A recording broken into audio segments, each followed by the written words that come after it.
All right, welcome to our special episode of Girls Gang Squad. Tonight we have spent the week organizing, recruiting, and trying to get some of those CCL free agents in here to play in some in-houses that haven't had an opportunity yet to showcase their skills and abilities.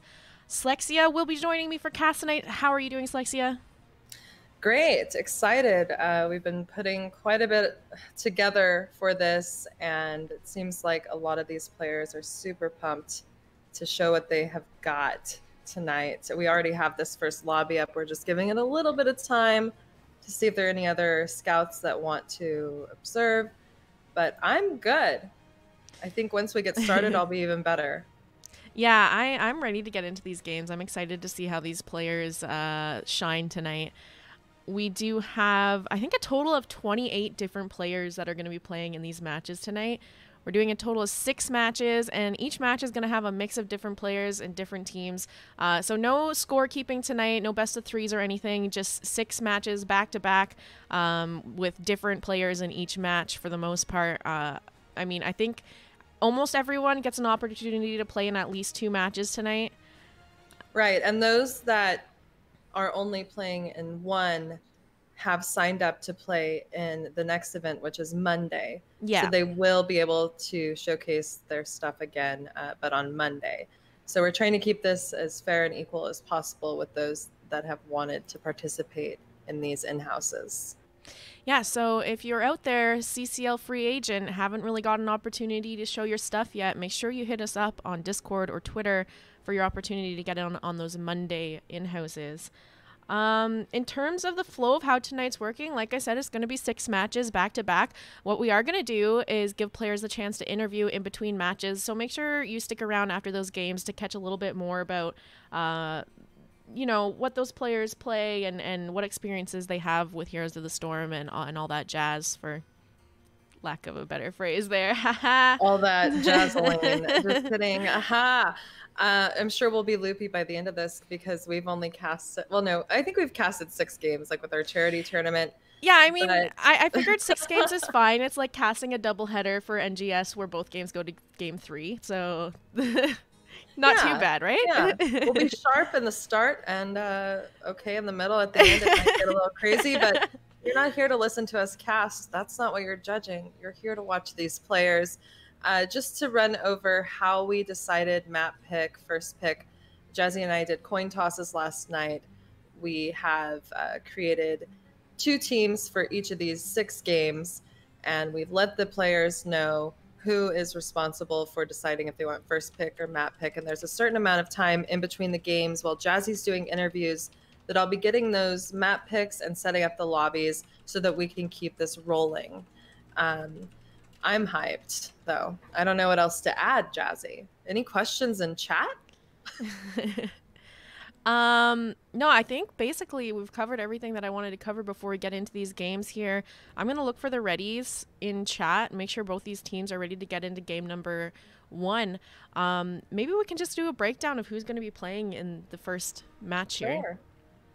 Sure. Before we talk about those players, we are going to be headed to Infernal Shrines. Team 2 won the coin toss and decided to go with first pick. So Team 1, I can go over them. They have selected this map. We have, let me just pull the spreadsheet up.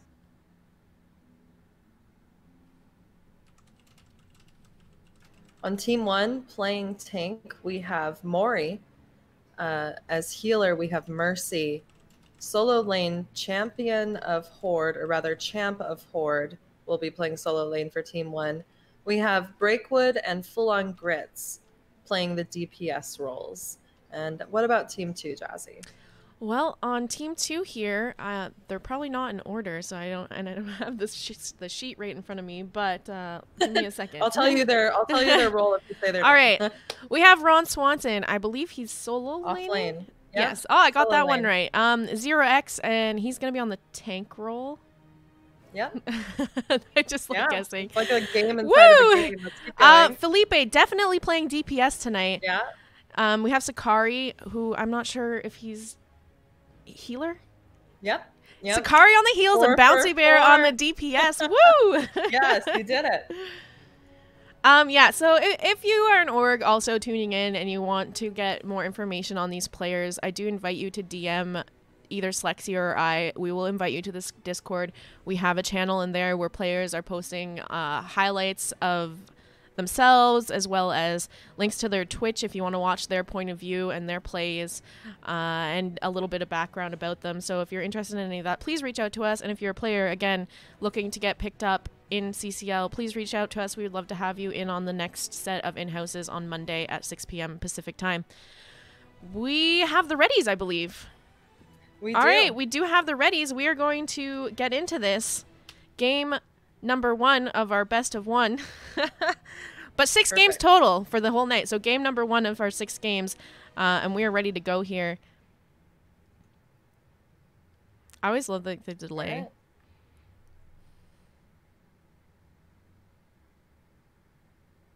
Infernal shrines.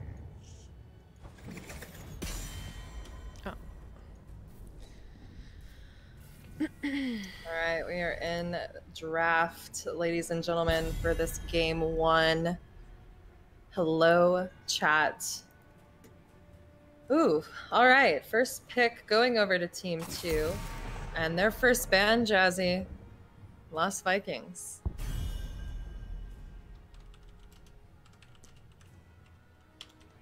Interesting. I know Vikings can be super oppressive, especially on this map, and just even clustered together right now.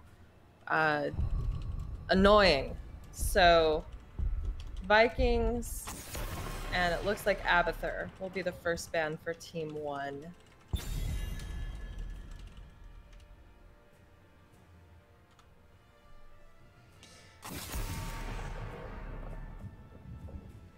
All right, so go ahead.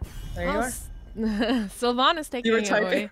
Oh yeah, no. I was letting know. We had questions in chat. If this is CCL or what's going on, but no, this is just in-houses that we're running. But all the players in here are free agents looking to get picked up on CCL org teams.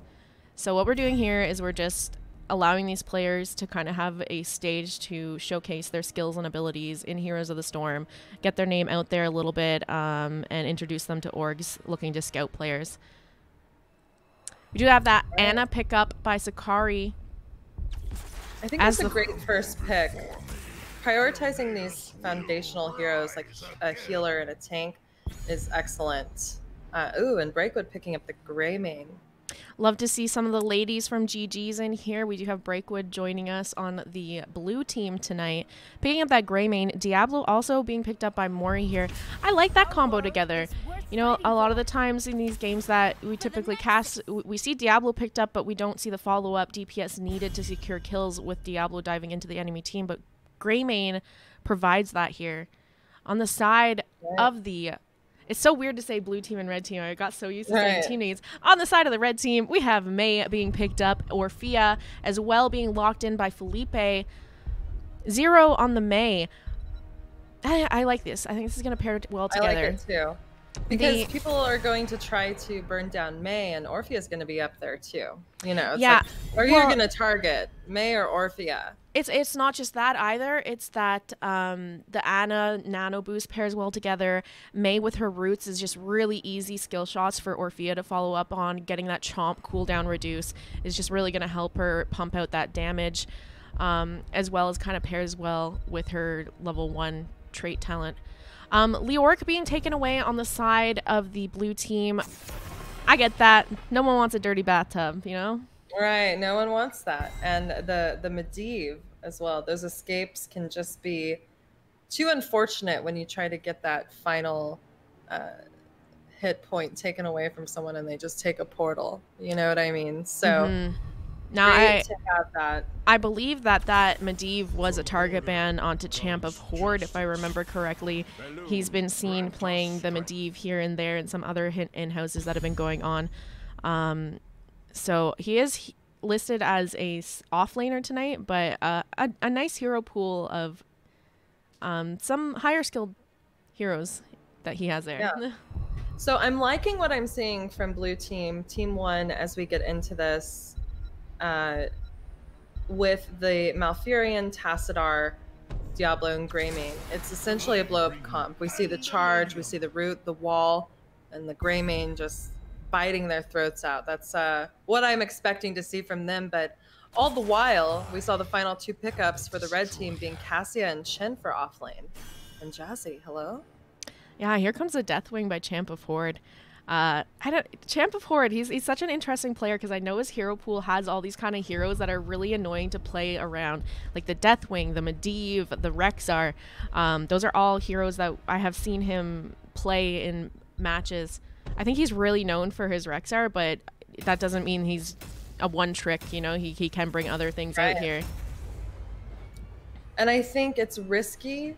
It's like high risk, high reward if they do well with the Deathwing, who is great zoning on this map, but you know, he has a lot to keep up with. And Chen has a lot of sustainability, you know. So I think that it's going to be spicy to see this matchup in the solo lane. Yeah, I'm looking forward to it. Hopefully we get eyes up there enough to get these off-laners a chance to shine on stream tonight. But other than that, I'm just looking forward to how these matches play out in general. These are a mix of players that I'm familiar with and players that I have not seen before. So I don't know their hero pools. I don't know their strats in game, and I'm just looking forward to seeing how it all plays out. Right, and a huge thing about this is, you know, this is the first time with these in-houses on this channel and these players playing together in this fashion. So their communication has to be on point. And we're going to really see who's able to pull out that dub, not only based on skill, but communication. But let's get into introducing them. Yeah, absolutely. On the blue team, we have Champ of Horde on the Deathwing, Mori on the Diablo, Full On Grits playing the Tassadar, Mercy playing the Malfurion, and Breakwood on the Greymane. And on the red team, we have Mei, played by 0x, Ana, played by Sakari, Ron Swanson on the Chen, Felipe playing Orphea, and Bouncy Bear on that Cassia. So I already have the red team positioning to soak lanes. Orphea sitting in the bottom lane right now. Chen up in the top lane. The rest, 3-man in the mid, looking to grab the soak here. On the blue team, they're deciding to stick around for that brawl. Maybe find a pick in the early game before they split off to soak the lanes. Hopefully they're aware of what's going on, though, and they don't miss out on that soak in top and bottom lane. Yeah, early experience is pretty important here. Kills don't really have as much impact as soak and some structure damage. And getting those waves pushed up can offer that to the team that's there first. So it's good to see. You have Chen kind of rotating down, maybe looking to get in on this little scrim in the mid while his lane's pushed out top.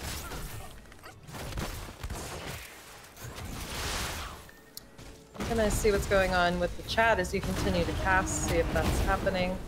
Yeah, let's take a look up in the solo lane. I know that gets neglected a little bit in a lot of these scrims. So we'll see how the Deathwing and Chen are facing off up here. In the bottom lane, while we're up here, they're going to be taking those siege camps on the respective sides. And we actually see the blue team rotating down to grab the bottom siege camp, as they did finish theirs out a little bit earlier than the red team. Red team rotating down now to contest that. Stun goes out onto the Mei with the Diablo flip. They're going to be able to pick that up. There's what we're talking about, or what I was talking about with that, the charge and the flip with the root.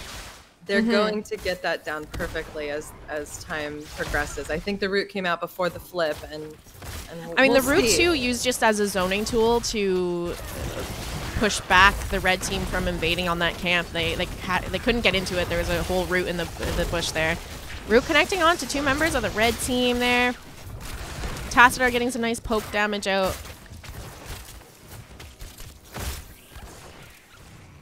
Yeah, both teams are just playing for those talent tiers, and we're very close. Blue just being a little bit favored. Only thing left up is bruiser camps and possible picks, and the objective that will be spawning in 25 seconds. And this is usually about the time you'll see these teams go to pick up those bruiser camps, so they have that pushing during objective here. So we do see the Malfurion rotating over to start on the bruiser camp on the side of the blue team. Red team opting to get that bottom lane soak instead. No one on their way over to that bruiser camp, so it might just be that blue team gets theirs out and red team skips and shows up to objective or shows up late. Yeah, it all depends. Like, whoever gets the camp out first will have it pushed in the lane first on the safe side for the other team to clear up.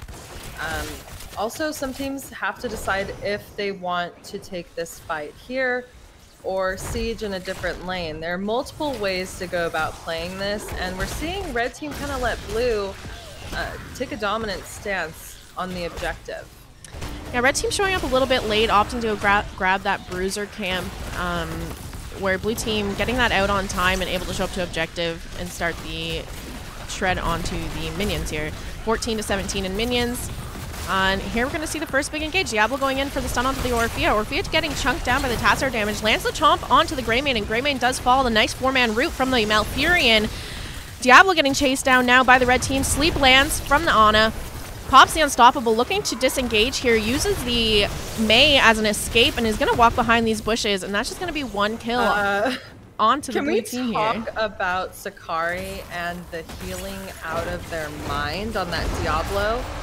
Diablo does not even have souls and lived through all of that, as well as the root from Mercy on 4 members of the red team in this engagement. These healers are really holding them together, but 0x could not be saved, even with excellent heals. Orphea falls as well, as Deathwing just looks to create chaos and terror.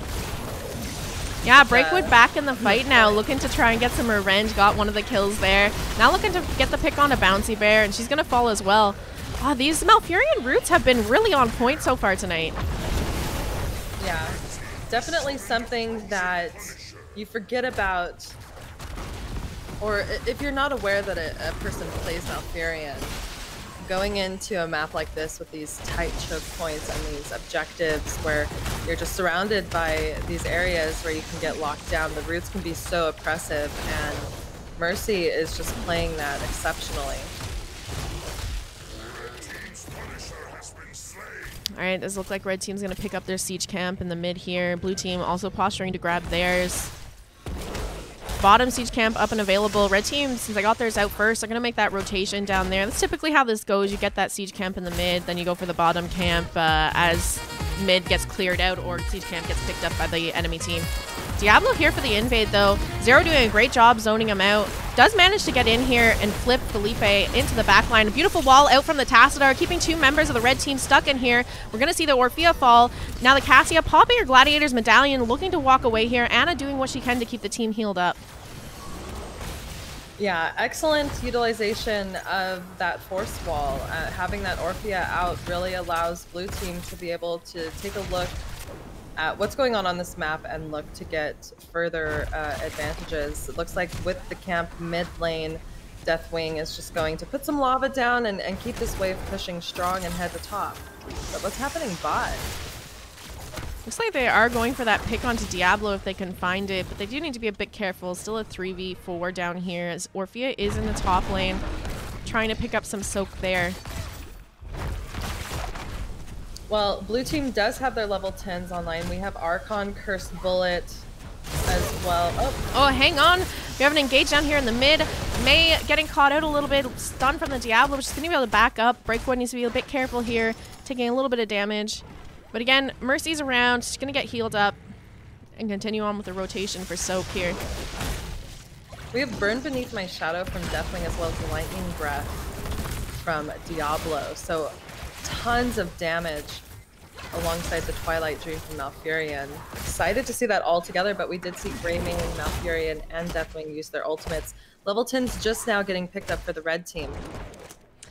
Yeah, I'm really interested to see Burn Beneath My Wings being picked up by the Deathwing. Typically, you see the Bellowing Roar picked up, and the Fear used in a lot of these team fights can be quite game-changing.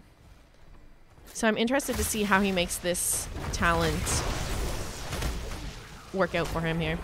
Right. If they do keep the pressure and continue to take structures down, by continue I mean start and then continue.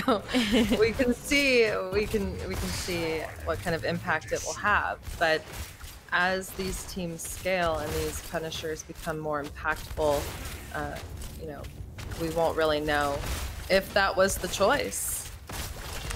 We have the Eternal Feast being picked up by Orphea as well. But Chen opting to go with the Wandering Keg, so hopefully they don't have some counter synergy going on in these team fights.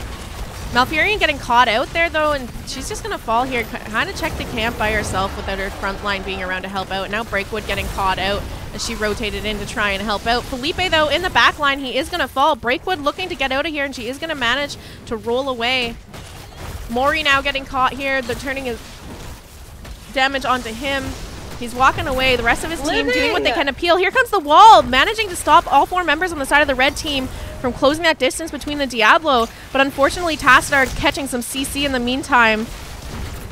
I can't believe everybody is surviving here. At 200 health, Diablo mounted up and hit the well. Excellent job at getting out.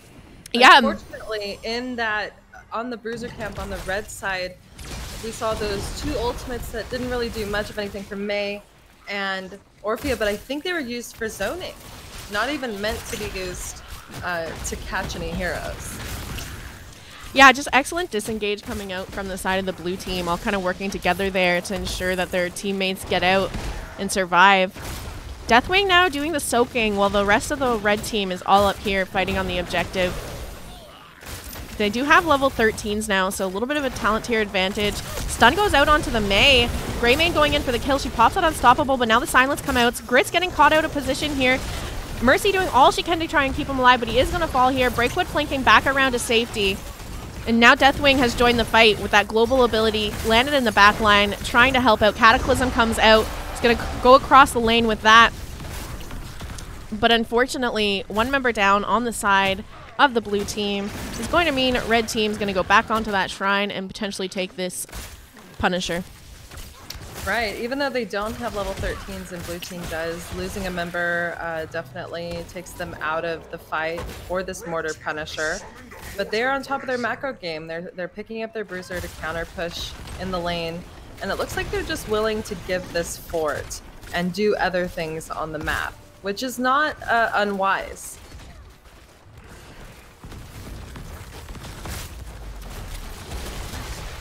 We're going to see that siege from the red team here onto that top fort. That's going to go down pretty easily. Punisher still a little less than half health to push in here. Jump goes out onto the Diablo. Mei looking for the engage off of that Punisher. We have the Eternal Feast and Ice Wall go out, but it doesn't connect onto anyone.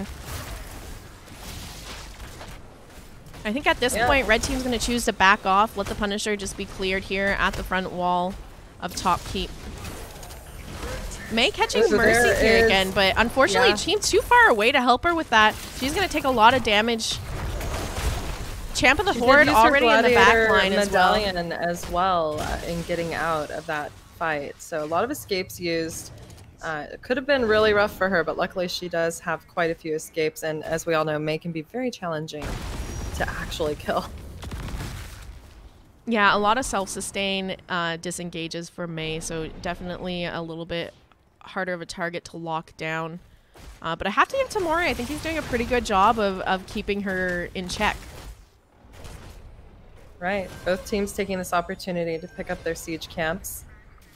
Level 15, looking at level 16 for blue team.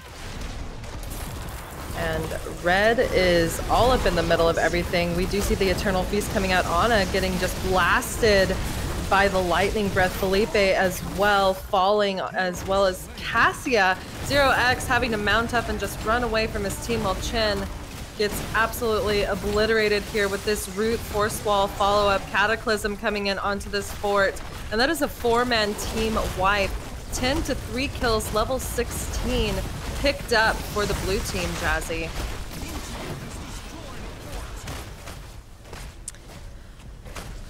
Yeah, they have that talent tier advantage now going into this next objective if they can keep it up.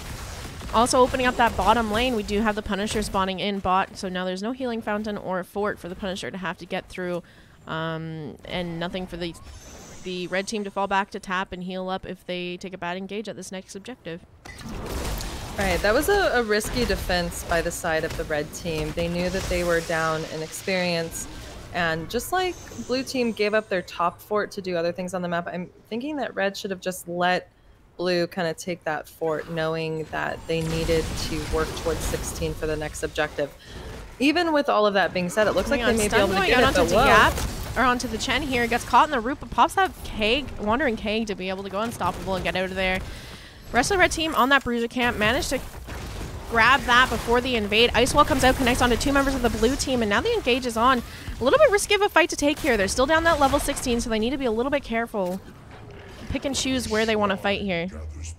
I mean, without having level 16, blue has already been known to be aggressive and look for the invades. But look at this top lane, Jazzy, and how much pressure red has. We have catapults coming in. We have huge waves, as well as this bruiser camp. We're going to have a flank coming out here. Stun lands onto Bouncy Bear. He does pop his Gladiator's Medallion. Greymane in to follow up the damage, and now we have the Lightning Breath out from the Diablo. Eternal Feast comes out to kind of jump onto the Diablo, get some damage out to him and reposition. We do have the Tassadar being picked off by the Orphea, and now the Wandering Keg out once again.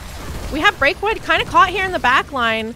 Rest of the team chasing down the Diablo, looking for the pick there, but there is a fight going on back here still. Look at this Chen on the Greymane, just battling it out back here. I think this is going to be Breakwood falling. She tried to get away with a sneaky little juke around in a direction that they might not have expected, but Ron Swanson caught her there, and she's going to go down as well. Maybe just delaying the death for some reason. I don't know. Playing with their food. Maybe that's what red team was doing. It was unfortunate to see her go, but this will be another Punisher most likely going over to the side of the red team. What we do see from Deathwing, though, is him looking at assaulting another structure, stunning out Ron Swanson top lane. Mercy coming in to assist. And here we have the Cataclysm coming out from the Deathwing. 3 members of the blue team up in the top lane, looking to get value somewhere else on the map, since they are aware they're going to be losing this Punisher. Deathwing on this top fort. Mercy's here to kind of help push this lane in, and for a bit of support. I mean, she can't heal him, but at least she can root and kind of help him get out if he gets in a sticky situation. They are also going to grab this bruiser camp in the top lane and have that pushing as well to siege in the top fort while they go for the defense on this Punisher in the bottom lane. This is an arcane Punisher here. All right, well, that's heading down.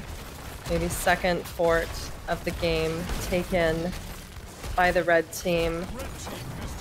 And structurally, even though they are down in kills, red team has 2 forts down. Nice healthy Punisher here. Diablo's going to eat that. He does get the cleanse onto himself there and going to walk away after the jump from the Punisher. Rest of red team just sieging up that front wall, and this is going to be the Punisher falling. I wouldn't be surprised if they back here, but they should look to maybe consider grabbing a fight before level 20s are hit, as blue team is a bit ahead on XP.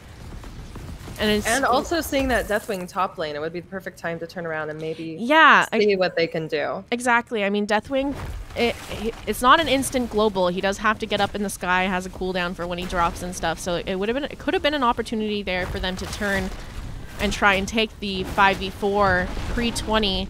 Instead, backing up to take their siege camp, bottom siege camp being grabbed by the blue team. I just want to keep eyes on this solo lane for a second while they were doing that. Deathwing just doing a good job trying to grab value where he could on the map while they lost that objective. Pushing in top lane, getting some top keep damage done. And now joining the fight. Every time he takes that structure down, his Cataclysm, you know, is off of cooldown. That is the ultimate he went with. So having that fort down, I mean, he has it ready. And they're pushing in for this bottom keep at this time. Chin's still top.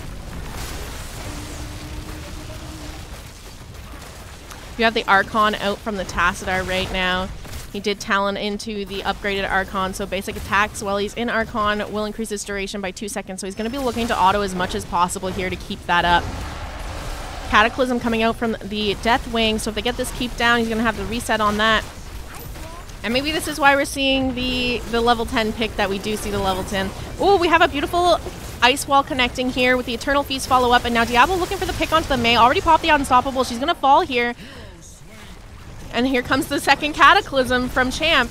They're now looking to finish out this game. They're on the court. 3 members down on the side of the red team. This is likely going to be game number 1, going over to the side of the blue team. I mean, you have an Archon Tassadar and a Greymane on core. It's a little rough. I mean, the Lightning Breath with Deathwing's breath and Cataclysm is just too much. Ana is an exceptional healer, but could not keep up with all of that damage, and fighting down those talent tiers was just a rough position for Red Team. But GG, that is game number 1 in the books for tonight's showing. All right, we are going to pull in some people for interviews while Slexia gets this next lobby set up for us. So I'm going to drop out of this call with you, pop in over to the interview room. Perfect.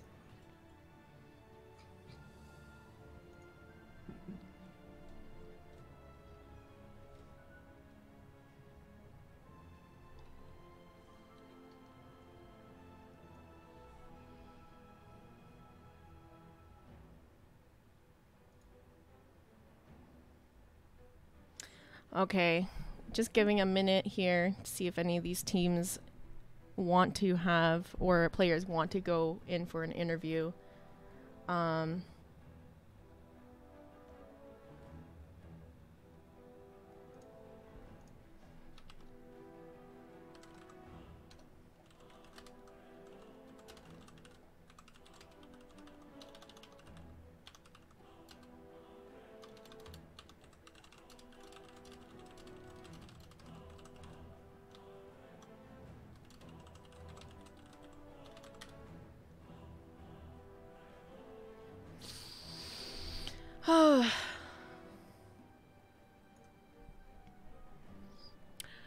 Until that happens, just thanks to everyone for coming to hang out tonight and getting eyes on these players and hyping it up. We really appreciate it.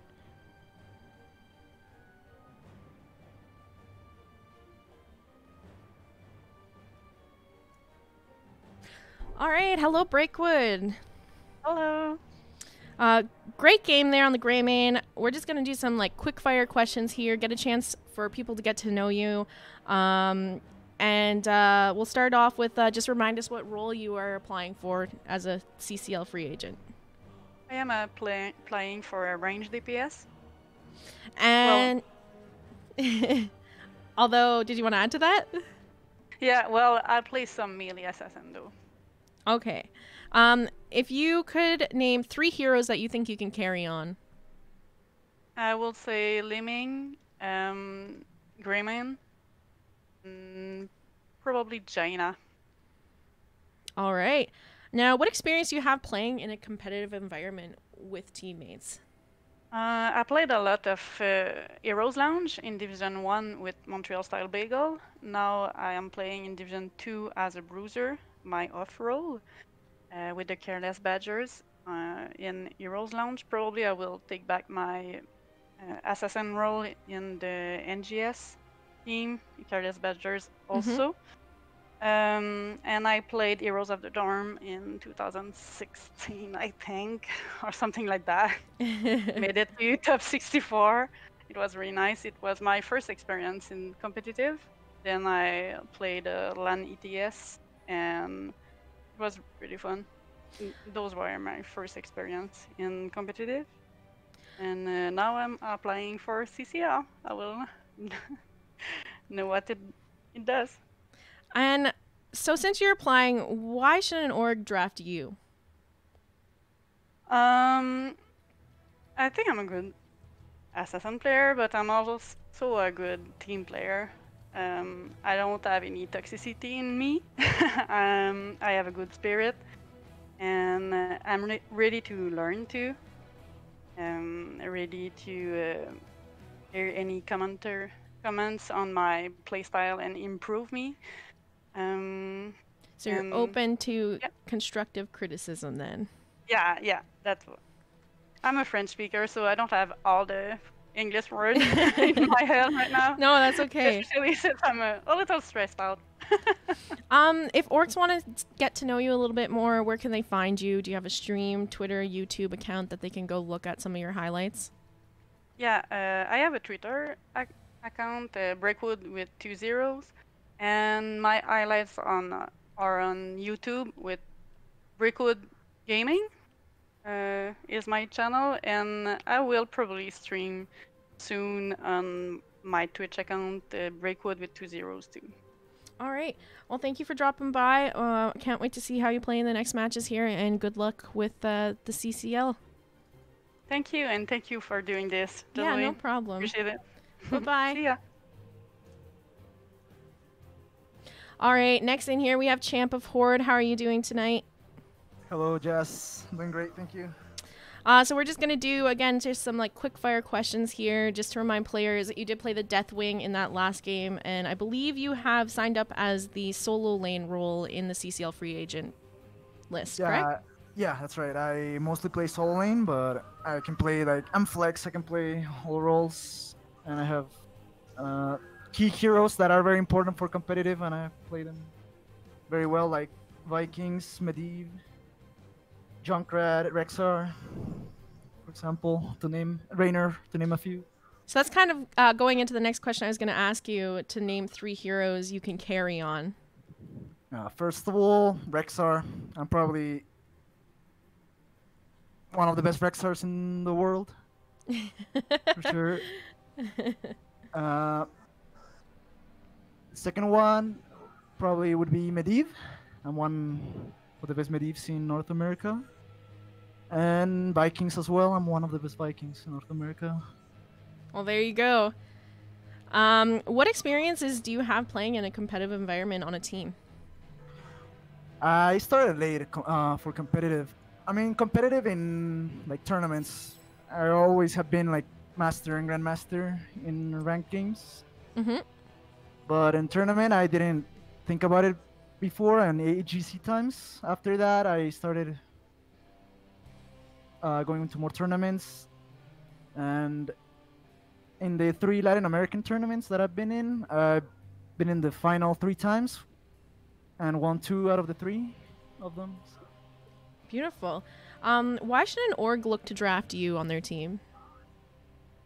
I play, like I said, very important heroes. I'm a really good solo laner. I think I consider myself one of the best solo laners.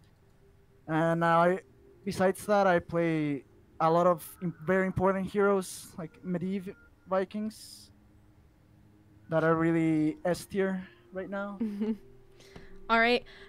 Last but not least, where can orgs look to find more information about you? Do you have a Twitch stream you go to, YouTube, Twitter? I'm not that active right now on streaming or social, but I do have a Twitter. It's Champ of Horde, Champ of H. And on my Facebook, I have some replays I upload. I might upload some sick Rexar plays later, but I haven't been active right now. All right, sounds good. Make sure you post those Rexar plays into the player highlights channels for everyone to take a look at later. Thank you for dropping in for the interview with me. Good luck in the rest of your games tonight, and good luck with you getting drafted into CCL. Thank you very much, Jesse. All right, bye-bye. Bye. All right, give me a moment here to get Slexia back on the line.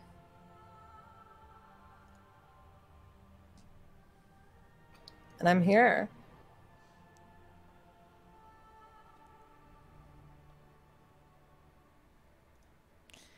Okay, welcome back, Slex. We do have the next lobby up and available. If you are an org looking to get in to spectate and scout these players, you're more than welcome to join in. You can join Jazzy Hots for that. Other than that, wow, we had a couple nice interviews. We got to touch in with Breakwood and Champ of Horde. Nice. How did that interview go with Champ? He very humble. Away. Nice. But yeah, if you want to learn more about them, you can hit them up on Twitter or their Twitches. I know Breakwood is looking. She said she might be streaming a little bit more here and there. Champ of Horde, particularly on his Twitter and Facebook pages. Again, if you're an org, we have those player highlights channels, so make sure to go check those out in the Discord or get in contact with us if you're not in there yet. I did have some questions in chat about how to get in on these in-houses. So for tonight, these in-houses are already scheduled out. We already have members all picked out to play in these games. So unfortunately, there's no spots left for tonight. But if you would like to get in on future in-houses, we will be running more on Monday at 6 p.m. Pacific time. So you can join the Discord and sign up there by reacting to the scheduling message at the top of the chat there. Yep. Yeah. Or you can send either of us a DM and we can get you point you in the right direction. But we're all ready to go. Team 2 decided to go with map pick and chose Alterac for our second game. So Team 1 will have first pick. And I'm excited to get into this map. I wasn't expecting this to be selected. No, you weren't expecting Alterac pass? I would be surprised if it was wasn't. like Braxis or Hanamura. I don't usually see teams want to go there. They have like any map and there's no bans though. So this was like, all right, there's no bans. We're Yeah. going to Alterac. You know, totally wasn't expecting it. Let's give a little rundown of who we're going to see on each team. Perfect. On the blue team this time, we're going to have Hunter CJR, playing on the tank role. TT Wolfie, also known as Tito, he's going to be picking up that heal role. We have Coffee also joining in. TV Coffee, different from the Coffee Club TV. This is, I believe he's an Australian player, but don't quote me on that. I think he's ANZ. New Zealand. There we go. So he's going to be joining in, taking that DPS role, I believe. Gab Galab going on the solo lane, and Rockwell taking the second DPS role in this match on the blue team. And on the red team, we have, starting from the tank position, Logan. Healer, we will have Gale Gunnar. And for solo lane silver, our 2 DPS players will be AoE Rules and JTR. All right. We have the readies from at least one side here. I think both sides. We have a ready from the left-hand side out of the Hunter, too. So I think we can get into this. All right, let's do the countdown and get into draft. And by countdown, just going is fine, Jazzy. Yeah, Luminaire, as I said, if people are looking to get in on these in-houses for Monday, please direct them to DM me either on Twitter or on the Discord. I like to just do like a pre-screen to make sure they're actually on the CCL list and not taking up a spot from a free agent. So that's all, really.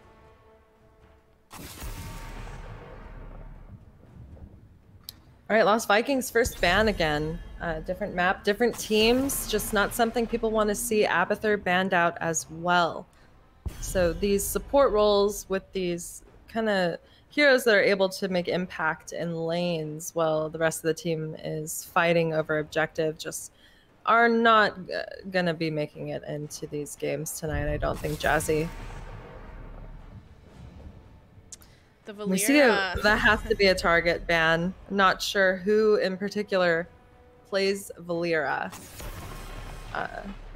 But yeah. Yeah, TLV has been banned both games here. Same with the Abathur. Game number 1, different set of people, but played it on Infernal Shrines and opted to take away the TLV and Abathur there as well. Junkrat being banned out by the red team. Anna getting picked up by Wolfie. All right, so that seems to be first pick material here. Like, who wants Ana? If you have first pick, they're going for Ana tonight. Greymane, highly contested in various divisions of play, especially here. Getting picked up, and Blaze is super strong right now in off lane. Jazzy. Yeah, I'm interested to see how the rest of their draft goes here. If we're going to see a Blaze taking the bunker and how players will utilize that in team fights. We have that Diva being picked up by Gab Galab. The wait is over. Cassia being grabbed by Rockwell here. Okay. So Cassia was available. Diva not being banned out, definitely getting picked up as something new for me to be casting, and I'm excited to see her played here, especially after her rework. Garrosh getting banned out, though, seems to be a pretty solid ban. ETC, Diablo are still up. Curious if we will see one of those banned out by the side of the blue team, and in fact, it is ETC. Tank chokes for both sides.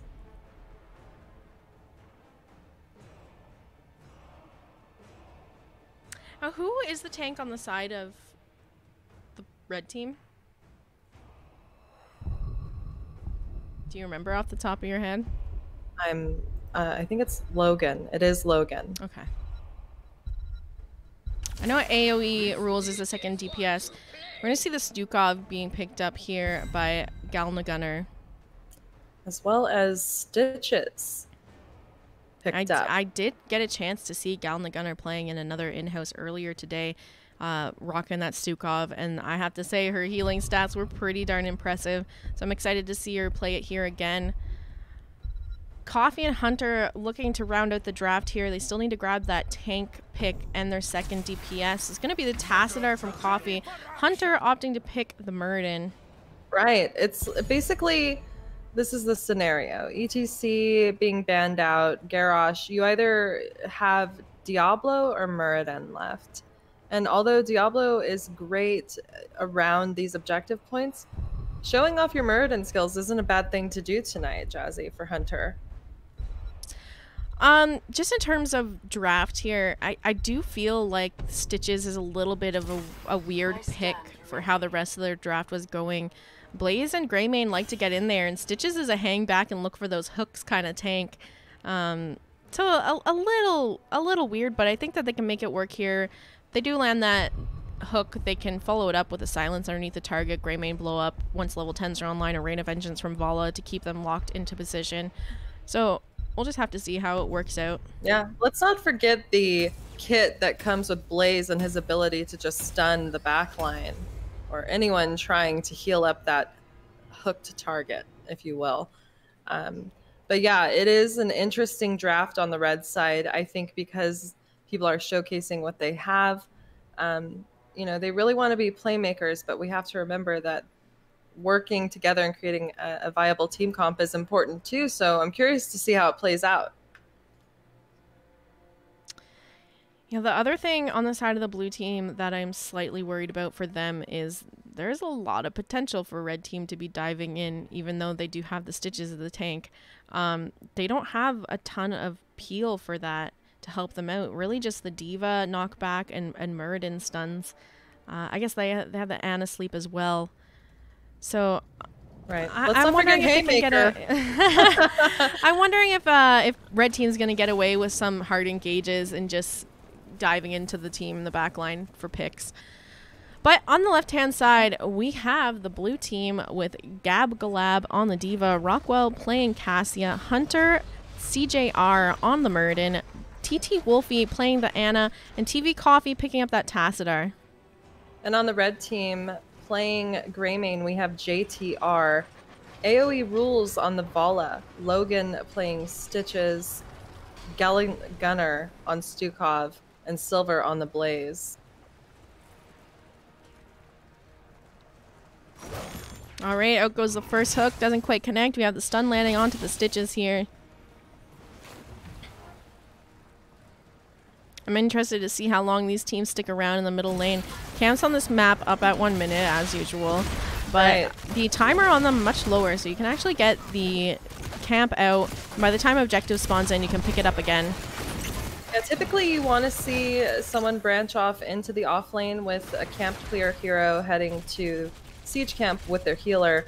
We already see Tassadar from the blue team, as well as Stukov and Stitches heading down to bottom lane. But we're seeing quite a few more members from the blue team rotate down alongside them.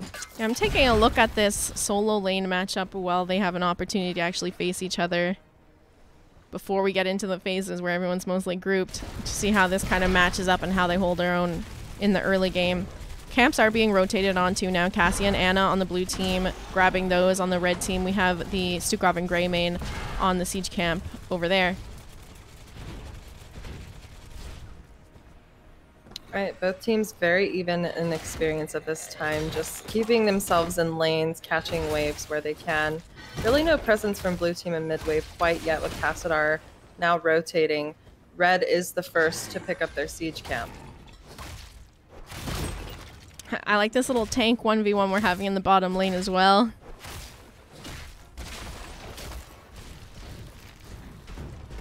Taking a peek back up in the top lane, it looks like Blaze has finally got his footing up here after Diva showing up earlier and pushing the lane, and he's pushing that wave up into the front wall of top fort. No damage really taken there. Now we're going to see a rotation from him to the mid. while his waves pushed out. Right, both teams really just playing the wave clear game, looking for talents, waiting for the siege camp to come up again. This objective will be up shortly.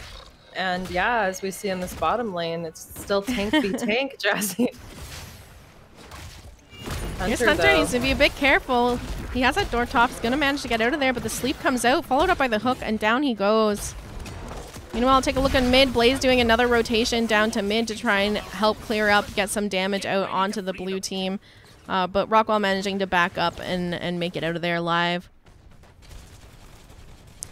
D.Va now pushing onto the top fort, trying to get some damage onto that. Blaze here to clear it up, though. Taking a look at these talents, we do see the Caltrops talent picked up by AoE Rules on Vala, as well as Creed of the Hunter. So a lot of stacking going on. Keep our prison camp from being captured and get our soldiers out of the horns. Caltrops. Siege camps are available again. Objective has spawned. Both teams looking for that level 7 talent tier. D.Va already attacking these minions on the red side.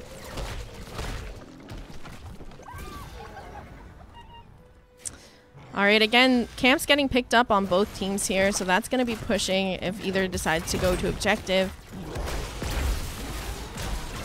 Here comes D.Va, just kind of knocking him around. Beautiful two-man sleep landed by the Ana onto the Stitches and the Greymane. Stitches taking a ton of damage after that.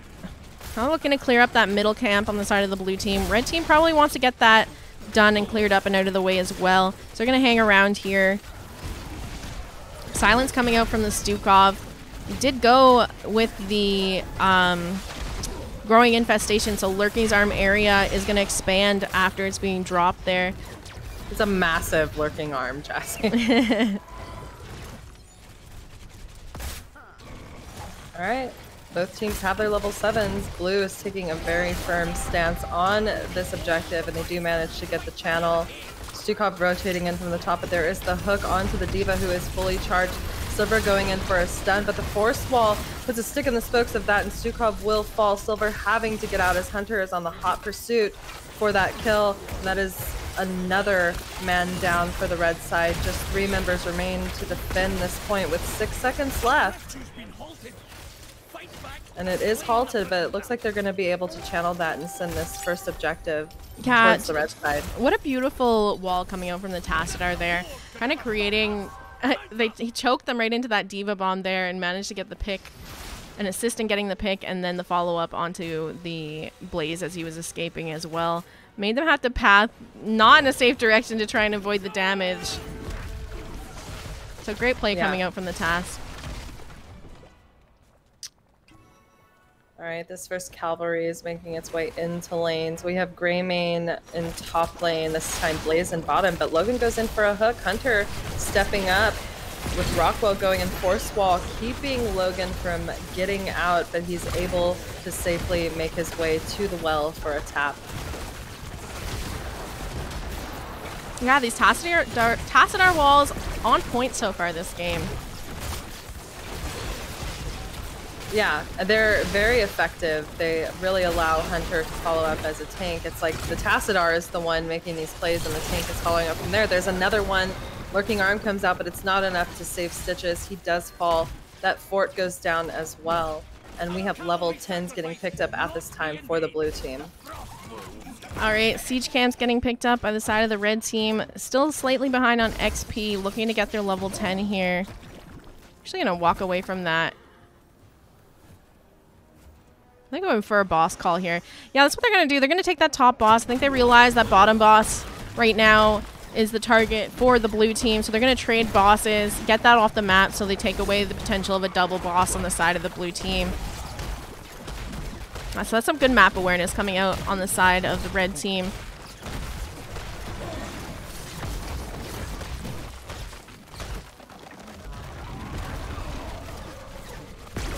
Yeah, this is a heavy siege bottom lane, but red team was able to pick up boss top lane. So they might just be trading fort for fort here. I think that, with both bosses actually heading I'm sorry. Yeah, Silver needs to be a little bit careful here because all members of the blue team sitting down here and he's hanging around. It's an easy target to pick him off without the help of his team. They are sieging in top lane, though, a little bit slower than the blue team, trying to get some damage with the boss they grabbed up there and open up the map. They are into the keep now of the red team, looking to get that down.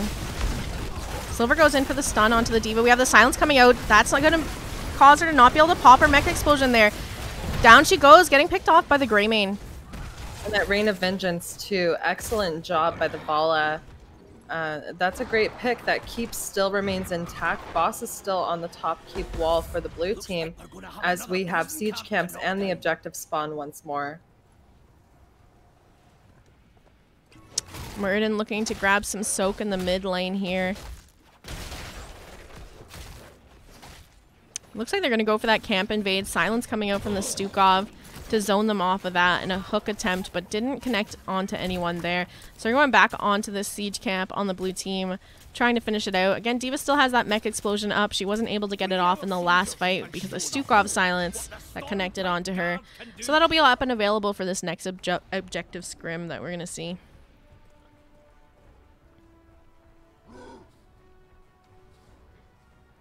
You have Greymane and the Stukov picking up that siege camp now to counter push the siege camp of the blue team. Probably want to clear that up as well as they're missing their mid fort. Blue team posturing to start the channel onto objective. And clearing out those minions. Tassar trying to find the channel. We do have the beautiful hook coming out from the Stitches. Catches the Tassadar. He's now in the back line of the red team. He's going to drop that right into the Rain of Vengeance. Followed up by the D.Va Mech Explosion. Mech Explosion doesn't even have to go off because down goes the Tassadar. That's a 1-for-0 in favor of the red team. They're going to look to push in here, secure back their objective, maybe get some more picks. Here comes another hook out from Logan, landing it onto that D.Va, who once again gets caught in the silence from the Stukov, and she's going to fall. These Stukov silence have been really ensuring that if it's going to be D.Va that's getting hooked and out of place, she's going to go down because she can't pop her mech explosions and she's just getting stuck in there. Can't Q out either. Yeah, I mean, that area of silence that he's bringing here is just absolutely insane.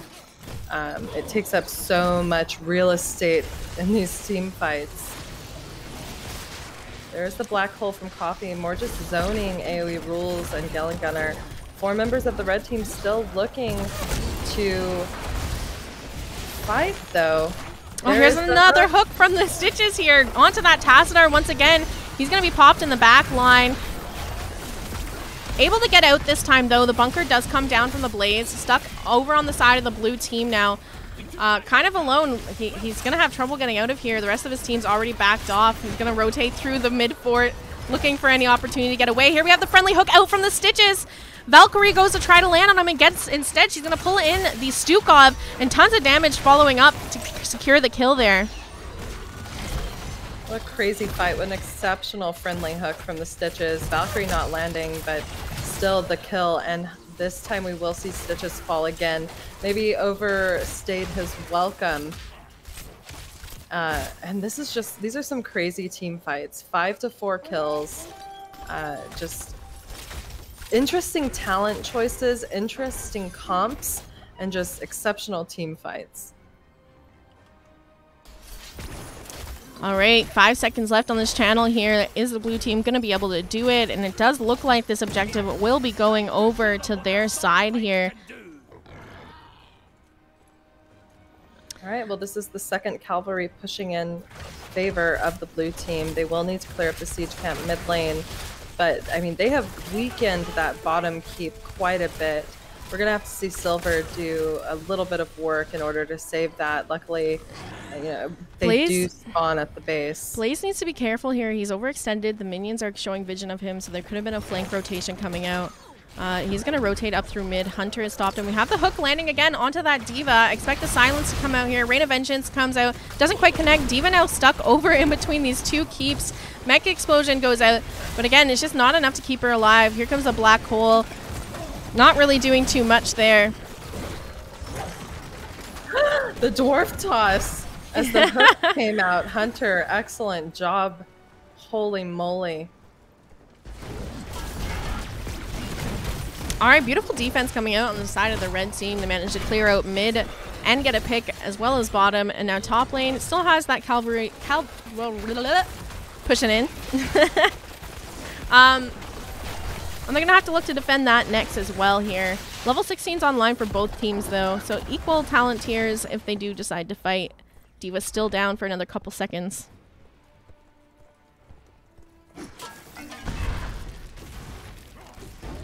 Silver hanging around to clear out what's left of that objective.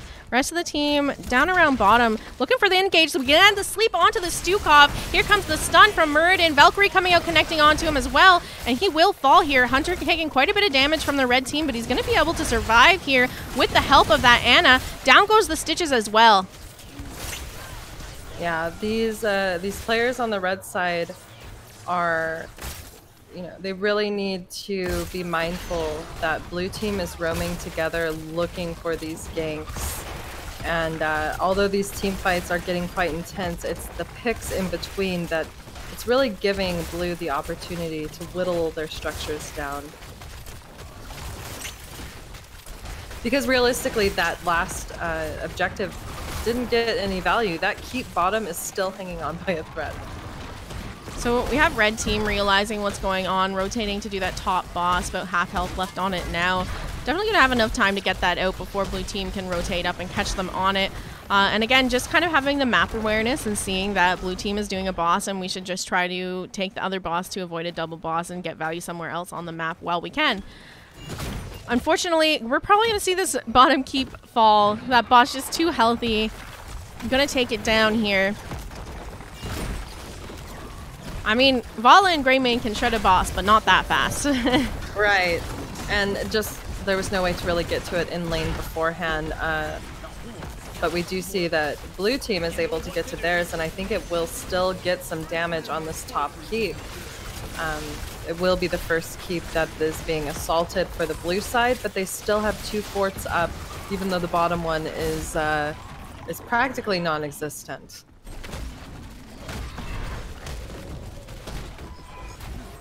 All right, camp getting cleared out by the red side. Objective is up now in just a second.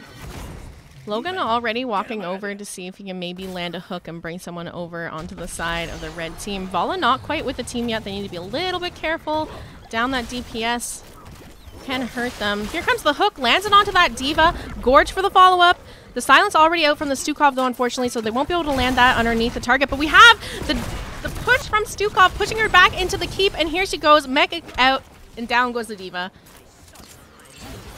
D.Va cannot control her character. She has died 4 times this game, and she is being targeted. She can't be an issue for these objectives if she's not living, and these death timers are only increasing. She's dead for 40 more seconds. Excellent pick by the red team. Now what they need to do is really get some strong footing on this objective and whittle the structures down of the blue side, just like they've had done to them.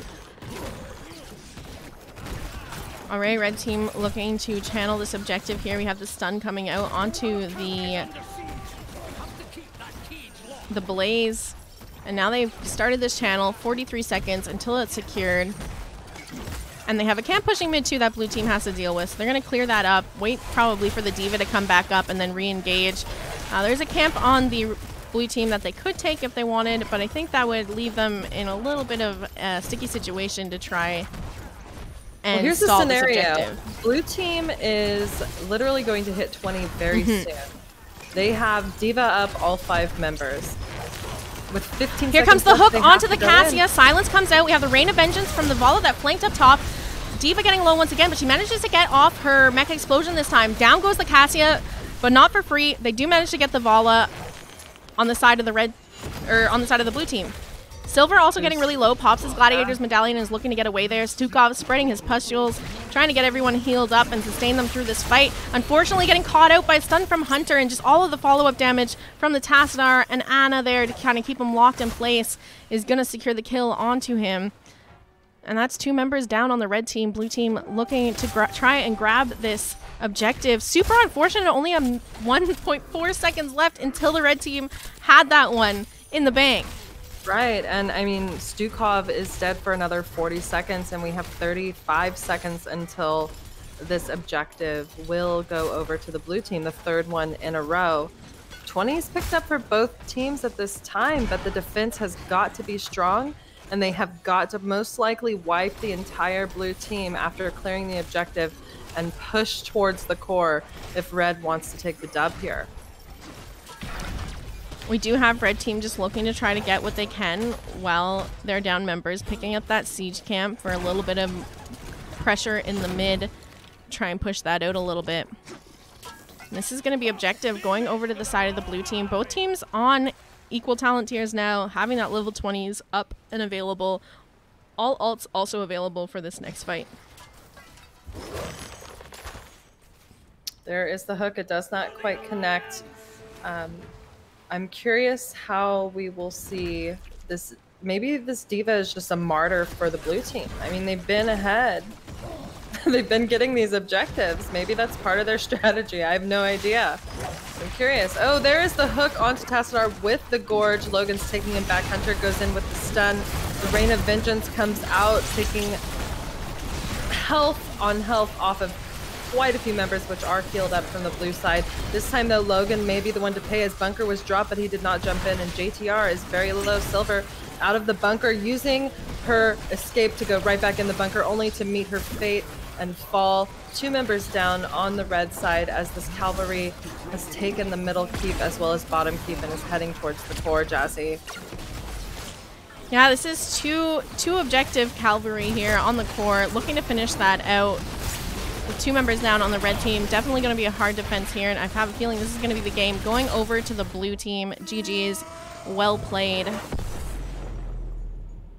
Now, I will say, I think the only player that we're not going to see in 2 games tonight is TT Wolfie, simply because he was available to play on Monday scrims as well, and we had a lot of healers sign up to get in on these in-houses. So I would keep an eye out on this game and for sure come back, check him out Monday, because we're not going to see him again tonight. But I'm familiar with him as a player. I think, I mean, he showcases Ana here and the sleeps and the setups he can do on Ana.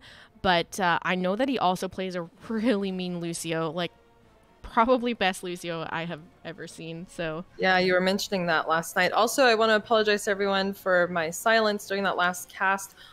Couldn't find one of my cats, so I was like casting. I'm like, hello guys, you know, like calling him because Gigi was meowing. So sorry you had to pick up quite the load casting there, Jesse, but both cats are accounted for now.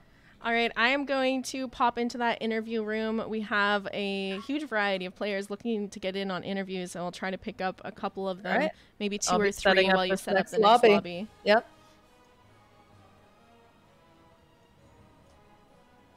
All right, hello AOE, how are you? Hi, I'm good. Oh, I didn't realize I got pulled in. Hi. I know, it's a little bit of a surprise. Sorry about that. Yeah. No problem. So just for a reminder for you guys watching, AOE was on the Vala in this last game, has signed up to be range DPS for the CCL free agent pool. Quickly, before we get into like my pre-listed questions here, we had a lot of questions about your build. A lot of people criticizing the pick of AA talents and caltrops, especially into a comp that's playing off of a hook and blow up here. Do you want to go over about why you built Vala the way you did in this match?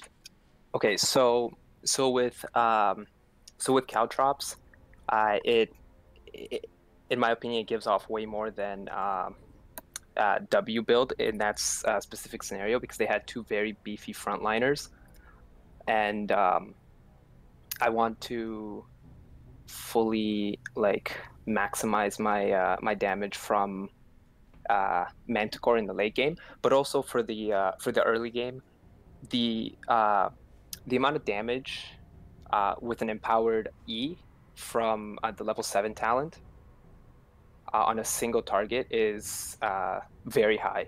So I didn't get to do all that much damage that game. I think I only hit maybe 50k, but in more longer games, like that build simply out damages every other Vala build. that I've done. And there's always room for W or Q build. But in my opinion, I feel that caltrops just provide so much. It like once you stack your E, you can be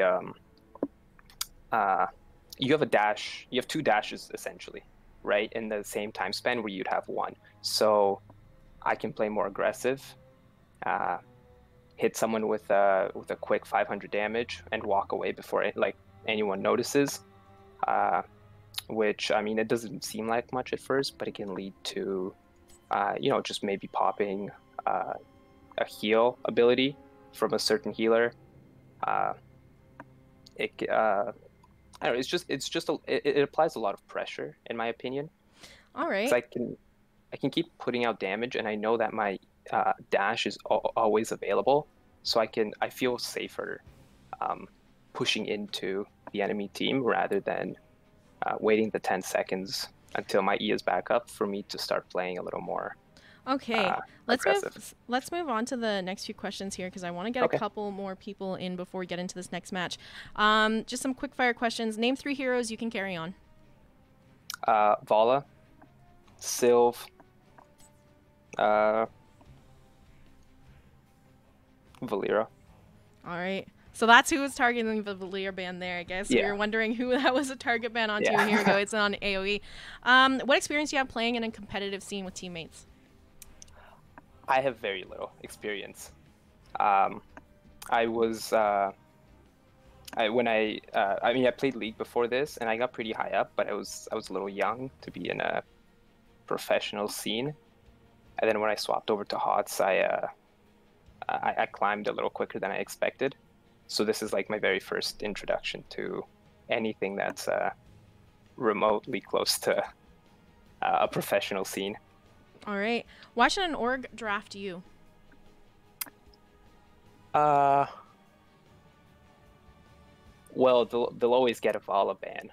But jokes aside, I'm a very aggressive player.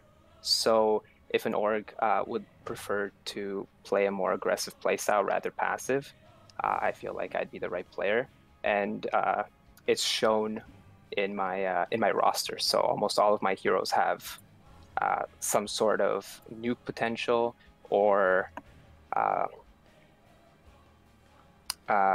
like hardcore carry potential. Okay. And last but not least, where can orgs find more information on you? Do you stream? Do you have a YouTube, Twitter? I'm beginning to stream. I'm very new to it, so it would be Twitch TV/AOE Rules, but otherwise it would be through like direct contact on Discord or Battle.net. I'm always open to answering more questions. All right, perfect. Thank you for dropping in for an interview. Good luck in the No rest of your problem. games, and good luck getting drafted for CCL. Thank you. Thank you. All right, next in here we have Galna Gunner. Am I saying that correctly? Yeah, that's fine. All right, perfect. How are you doing tonight? A bit tired since it's 4 a.m., but good overall. We had some Galna Gunner fans in chat, so I thought it'd be a good idea to pull you in here and ask you a few questions. So you are signed up for CCL as the healer role. We've seen your Stukov, and I've caught your Stukov in a couple other in-houses games as well.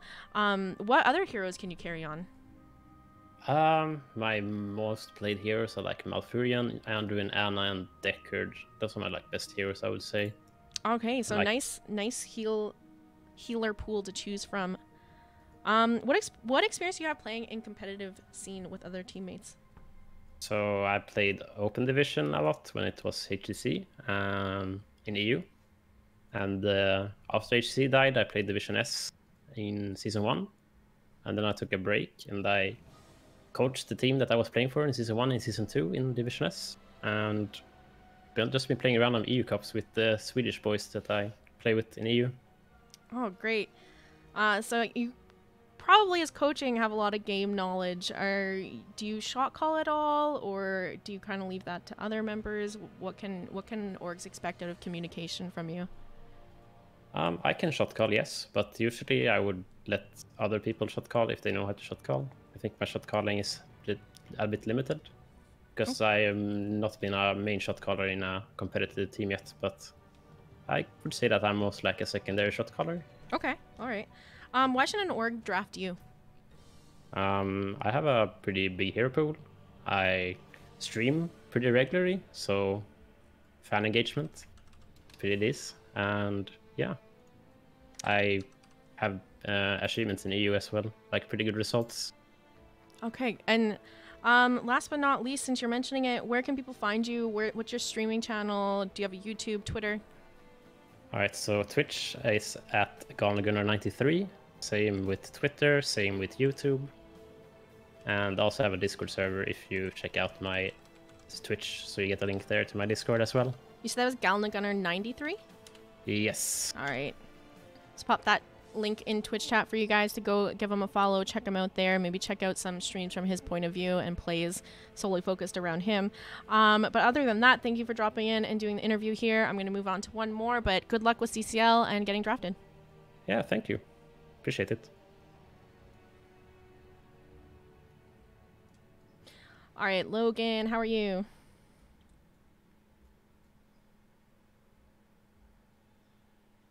Hello? Hello. Hi, how are you doing tonight? I'm doing good, you? I'm good. So we're going to just do some quick fire questions before we get into this next match. They're waiting on me here. Logan, if you guys do remember, he was on the Stitches, I believe, last game, signed up as a tank for CCL free agent pool. Can you name 3 heroes you can carry on? I like playing Stitch. He's like one of my main hero. I play Garrosh and Mirrodin. Those are my 3 favorite heroes that I play. Certainly, I like Stitch the most because he has like potentially more carry, like solo plays, and if the team can like follow up on it, we win the fight instantly. Mm-hmm. What experience do you have playing in a competitive environment with teammates? Can you repeat? I didn't know. What experience do you have playing in a competitive environment with teammates? Oh, I've been playing like on some NGS, playing like tank, DPS. All right, so you have worked in a team environment, communicating with teammates, and all that jazz. Why should an org look to draft you? I'm really like I'm really interested in playing the game. Like I've been a fan of Blizzard Entertainment, like all the games since my childhood, and I feel like all the people that I saw streaming as a community, I feel like the community is really nice, and that's what I like about HOTS. It's very different communities. Like for example, like League has a different community. HOTS is very likable and nice, and I like playing with different competitive players because I feel like their personalities are pretty interesting to know.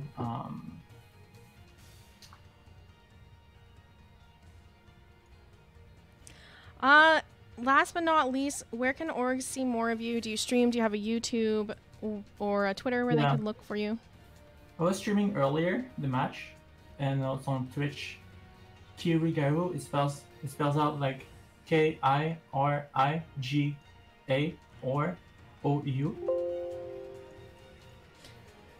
and that's my Twitch channel. And I also have a Twitter with the same handle. Could you spell that one more time for me so we can get a shout out in the Twitch chat for you for people to go follow? Okay, so the channel name is twitch.tv/KIRIGAOU. GAROU? Kirigaru? Yeah. Cool. All right. Thank you so much for dropping in for an interview.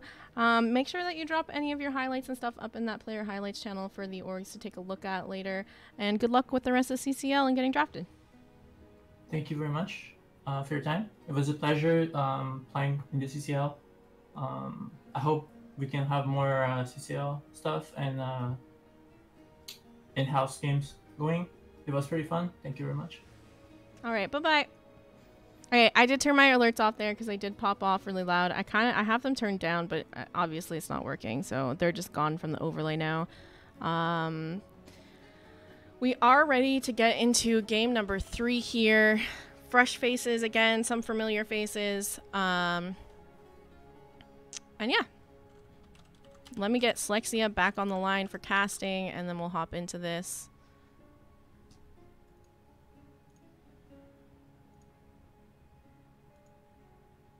I'm also just going to quickly step away and open up my front door because it's getting really hot in here. Hey, Slex. Hey, I'm back. Hello. All right, we've got a few interviews here done. I'm just about ready to get into this next game. I want to just quickly go run and open up my front door because my house is getting really hot. So I'll be right back. Okay.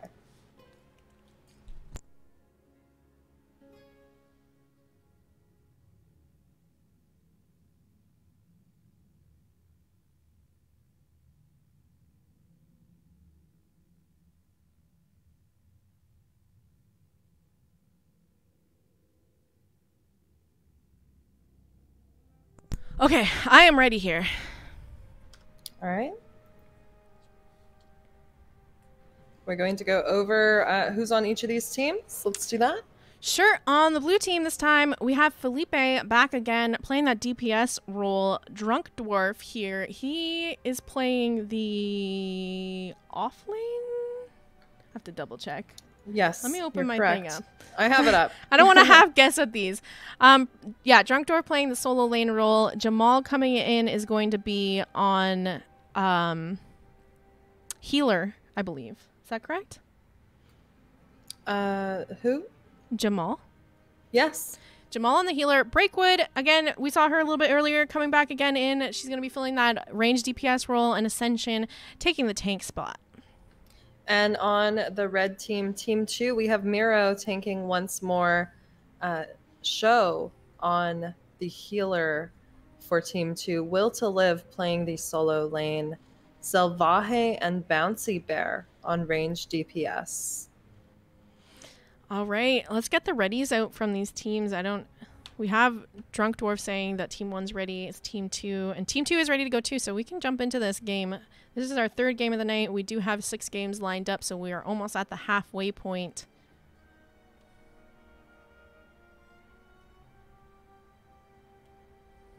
Let's get into it. Towers of Doom. Map pick was what the winner of Coin Toss went with. So we will see the first pick going over to the loser of the Coin Toss. And I don't remember who that is. That's why I'm not saying.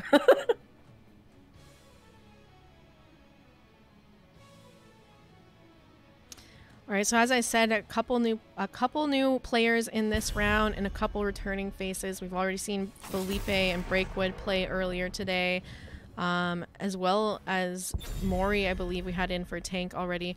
Will to Live, Show, Salvaje, all new faces. Again, we have some girls Gank Squad in here, so shout out to Breakwood and Salvaje for getting in on these in-houses. Right, this time we do not see a Lost Vikings ban or an Abathur ban, but we see Anna and Garrosh banned out.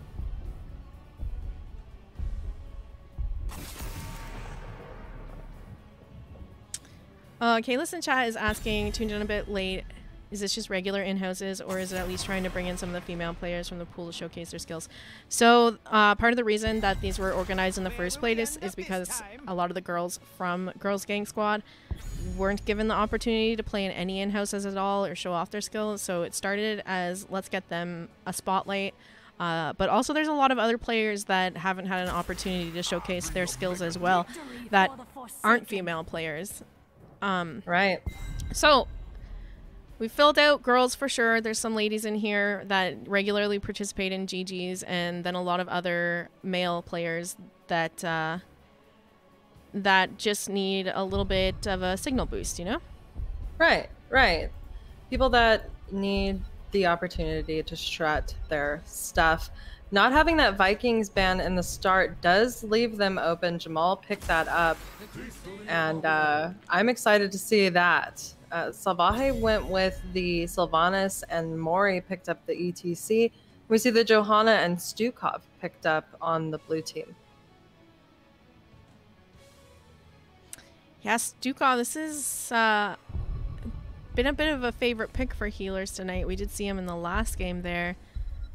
And finally, Lost Vikings managing to be survive through that first round of bans, and that getting picked up as well. First 2 games tonight, no teams wanted to let that through. But it's one of those picks, you know, it's nice to have as a pocket pick on a roster to kind of throw, you know, throw a little mix into the draft, make them think about what they're doing here going into a Viking strategy. Zeratul, good ban on this map. Definitely one of his better maps. And now we're going to see the next 2 pickups for the red team. We see Bouncy Bear this time picking up the Grey Main, something that I think Breakwood did play last time she was playing. Yeah, last game we saw Breakwood in on game number 1. She did pick up that Grey Main, so this time she's going to have to show us her roster pool here, pull something else out. Show deciding to grab the Lucio. I almost feel like we're seeing some of the same girls' Gank squad target bans, though. I mean, with the Grey Main being picked up and the Ming being banned out, that's forcing Breakwood to show us what else she has. But I know based on the promo she's shown on her Twitter, her hero pool is not that shallow. All right, we're going to have Felipe playing the Orphea again. We did see him play Orphea in game number 1. And this time, Cassia being picked up by Breakwood. It's going to leave Will to Live, still looking to pick up that solo lane. I'm interested to see what he picks up, knowing that the Vikings are going to be soaking in the mid and top here. I gotta say, though, I'm kind of liking the look of the 4-man that they're going to have going on with the Vikings. Right. Also, though, that Dahaka being picked up, easy for him to rotate in for fights and make it a 5v4 real quick, Jazzy.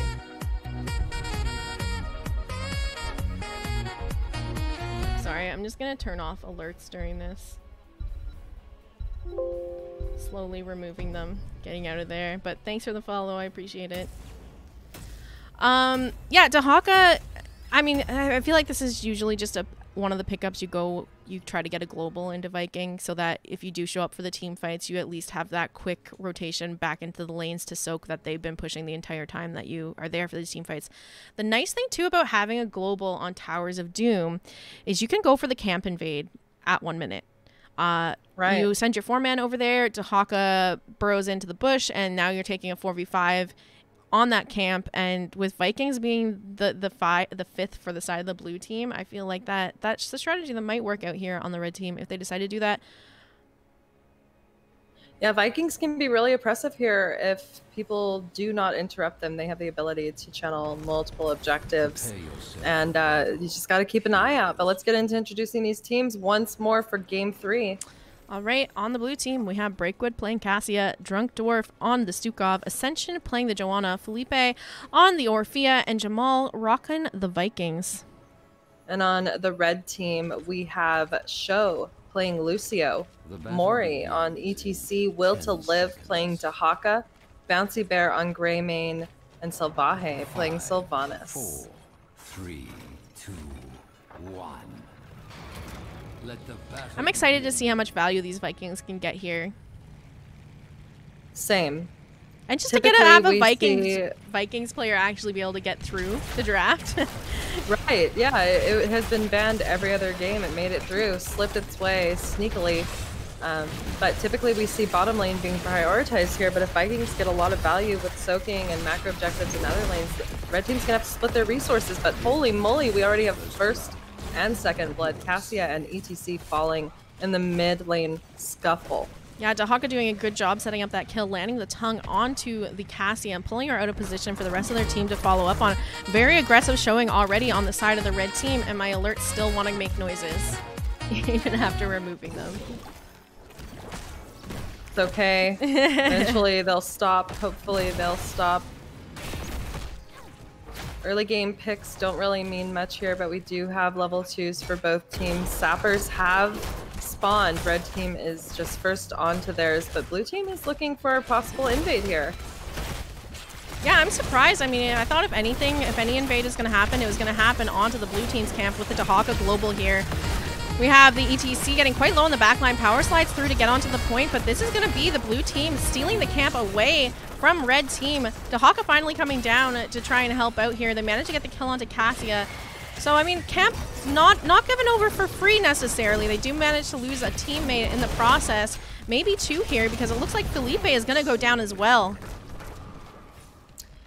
Yeah, but we also see with that team fight happening, Dahaka having to rotate down, that blue team is closer to their level 4 talent tier here.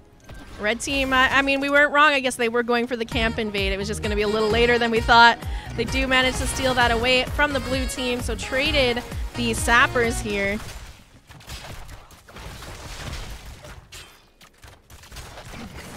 Both teams at level 4, altar phase not yet spawning. One tower down on the side of the blue team, and red is just doing their best to figure out which lane to go to as Vikings continue to create constant pressure in mid and top lane. Yeah, I'm taking a look at top here just to see how the Dahaka is dealing with this pressure. Does it just look like Vikings up here is just starting to freeze the lane. 2 up there just kind of poking at Dahaka anytime he steps out to try and catch the soak from the blue side. And then in the mid, clearing up that nicely, catching soak there as well. Dahaka did back before this altar phase. It is a triple altar phase. Level 5, almost level 6 for blue. And we are heading into this. Will to live on that Dahaka, positioning towards the upper right altar. Will be invaded, and we're going to see a 4v4 down at the bottom altar.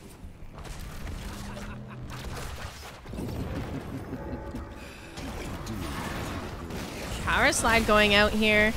We have the condemn from the Joanna connecting onto all 4 members. Just a lot of damage being traded back and forth. Silence kind of down on the ground, zoning people out. ETC getting quite low. It looks like blue team trying to go in for the pick, but being pushed back by the Lucio. Channel is on the altar now. Dahaka, I just want to peek up there after this engage here. He's having absolutely harassed. He's struggling up there trying to get that top right tower. Is just so poked down and out of resources as far as mana and health is concerned. The blue team is going to handily be able to channel this middle objective. Let's take a look up here. Vikings doing a good job stalling out the right side channel. Tongue goes out, does not connect there. Will to live getting caught a little bit out. He does use his E to avoid some damage. Power slide connecting onto 3 members of the blue team, and now Sylvanas and Bouncy Bear looking to do what damage they can here. Ascension getting low, and we have that silence once again, just zoning the rest of the team out. We see the Sylvanas fall. ETC now in the back line, looking to try and get out of here. Manages to hit that power slide. Felipe still going in for the pick under towers, and that's 2 members on the red team down. Excellent job with these condemns by the Johanna as well, offering and providing these interrupts for the red team, as well as just stopping them from being able to rotate on that pick that we did see on the ATC. Sappers up once again, Felipe and Breakwood on the blue team heading down to theirs, and red team is still looking for a level 7. Yeah, Sappers are picked up now by the blue team. Red team also looking to grab theirs, but a bit behind here. We could see an invade coming out onto this camp once again, being down that level 7 talent tier. Definitely something they're looking to pick up here. But all the red team here to try and help that out. Beautiful silence once again, just right in this choke point, zoning people out. Joanna is now in the camp. Red team getting quite low. We have the Viking just chasing down Dahaka in the backline, and he does fall. Now turning onto the Lucio. Cassia here to try and help pick it up here. Greymane also falling in this fight. ETC just trying to let them, go on a wild goose chase, create some space for the rest of his team to get away. He knows he's going to fall down here. Salvaje and Sho left alive on the side of the red team, and now the push is in for the bottom keep. One thing is that these sappers are susceptible to magic damage, but being outnumbered, Savaje was unable to use her trait. The sappers did make it in, and this fort is under assault with 21 seconds until the next altar phase is channeled. It looks like blue team's going to be able to pick up this fort in their favor, as well as their level 10s, which have now been secured. Yeah, blue team definitely kind of running with the advantages they've got off these team fights. Level 10's online, Blessed Shield being talented into by the Joanna. We have the Flailing Swipe coming out from the Stukov, Ball Lightning from the Cassia, Eternal Feast from the Orphea, and Vikings actually opting to take Longboat. Quite a bit of damage from that, but while you were mentioning talents, blue team was able to channel both of those altars, leaving red team's core at 18 health. You have Dahaka up here trying to deal with these Vikings in the top lane. Let's just take a look real quick at the XP soaked. 95, it's just going up. It's almost at 10k for the Vikings right now. Only 4k on the side of Dahaka. So all of that soak really helping keeping the blue team up and ahead of the red on XP and talent tiers. Yeah, an excellent pickup. Not sure why it wasn't banned. But getting the value, what can we see from red team to have them get back into this game, Jazzy? And so they're going to need to close this gap in XP here, try to get that level 10 and maybe look for a fight on equal talent tiers. They have that Dahaka to global in, so if there's any opportunities, like right now, all Vikings top and an Orphea also rotating up there. If there's any opportunities like that in the future where they're on equal talent tiers, where they could collapse onto the remaining members and take a fight up players, that might be something that they can look out for. Well, as we see red team get close to their level 10, blue is inching towards level 13. But they are doing their best, and we have a single altar phase in the bottom lane. Blessed Shield coming out, though, with the Eternal Feast. Wailing Arrow connects, and this time Felipe falls, and Johanna as well. This fort will be taken back, and that is the turnaround that we needed to see for them to get some footing here and take an altar. The other thing that we could see red team potentially look to do is Greymane can pick off a Viking pretty easily, burst them down. So we get some rotations out of that Greymane, picking off Vikings in the mid and top lane, kind of helping Dahaka out there. That would help them catch up on XP as well and allow them to deny the Viking soak. I think we're really seeing red team's communication come together. They are down level 13, but they are making a strong push towards this bottom fort. Yeah, Trait on Sylvanas already out, so they don't have that to shut down this keep here, so they need to be a little bit careful. ATC is starting to tank some shots from the keep. Their camp is up and available. Looks like they're going to see a rotation there now. Blue team is aware, and they're going for that as well. Again, they're up that level 13 talent tier, so red team needs to decide if this is really worth fighting over. They could have Dahaka come down to join in, but unfortunately that's just going to be Lucio picked off right away. Not even given a chance to get out there, and he does fall. Yeah, it's a tough decision for Dahaka. Does he want to dig in every single time, or does he need to stay in top and mid and get experience? I think experience supersedes everything else at this point. Yeah, it's just not a fight that red team wanted there, and you're right. The issue is that if he does dig in to help out in these team fights, he's giving up XP and letting the Vikings just run away again with all that XP lead and soak on him.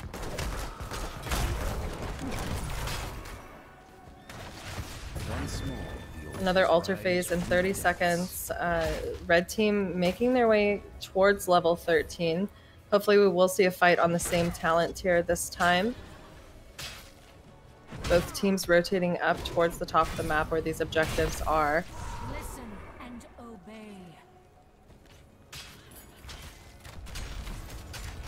Alright, an altar on both sides here on the top part of the map. Oh no, ETC getting caught out here. The root from the Stukov connecting onto him, catching him in the silence. Rest of the team following up to secure the kill there.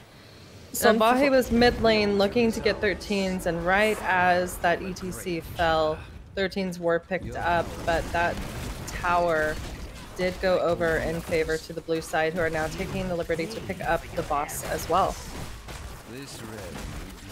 Yeah, red team looking to get value where they can. Savaje and Greymane grabbing that bottom keep while the opportunity is there. Level 16's coming online soon for the side of the blue team. If they want to do anything, it's got to be soon. Otherwise, they're waiting a really long time to catch up on XP. They need to be careful here. They're about to be caught in this rotation. This is a 4v3 in favor of the blue team. Bouncy Bear getting deleted. Sylvanas with the follow-up. Pops that Banshee to try and get out of there, but the silence keeping her in place, and she's going to fall as well here. Level 16's now hit on the side of the blue team, looking to pick up that siege camp and take back their bottom keep.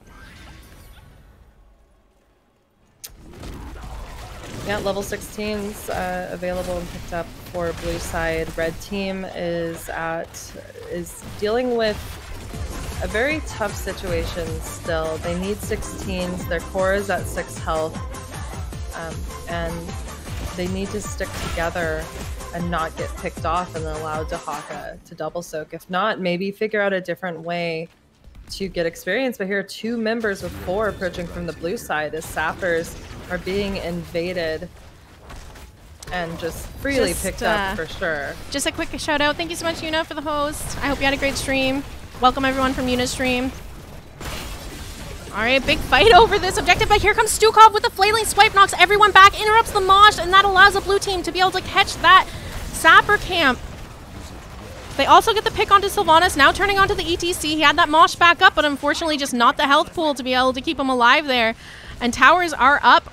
Lucio doing the rotation over to the left side of the blue team's altar, trying to get that before they can rotate up to stall him out. They know that if they lose both of these, that's going to be game here. With all of the bodies that we have on the red side, I don't see this being something that red team can come back from. 2 more HP on the core for red team. Final altar channeled, and that is GG going over to the blue side in this game 3. Fastest match of the night so far. I think we got to hand it to the Vikings player here. Just totally dominating on the XP, giving his team the advantage the entire time. 19k soaked to the highest on the enemy team is 9k, so 10k more than the solo laner of the other team. Really giving their team the advantage there. Not even a single pick onto him. So well played. Hopefully we have Jamal jump into the interview queue so we can get an interview and chat with him and ask him about his hero pool and what else he likes to bring besides Vikings. Perfect. I'll go ahead and set up the next lobby and then we'll reconvene after the interviews. Yeah, I also want a second to try and turn off all my alerts because they're still going off. I think I just need to remove them from every overlay. So that's going to take me a minute. All right.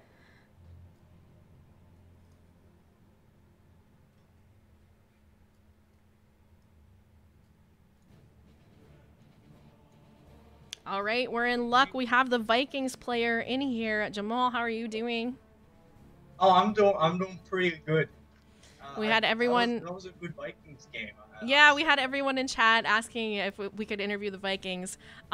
So you are signed up as a solo laner in the CCL free agent pool. What other heroes can you carry on besides the Vikings? Well, I got a surprise for you. I'm not the solo player. I'm actually the support player. Believe it or not, TLV is a support that was implemented. And yeah, TLV's I play Rhaegar, I play Uther, I play Monk, and I play TLV. I play the supports, can I say? Oh, interesting.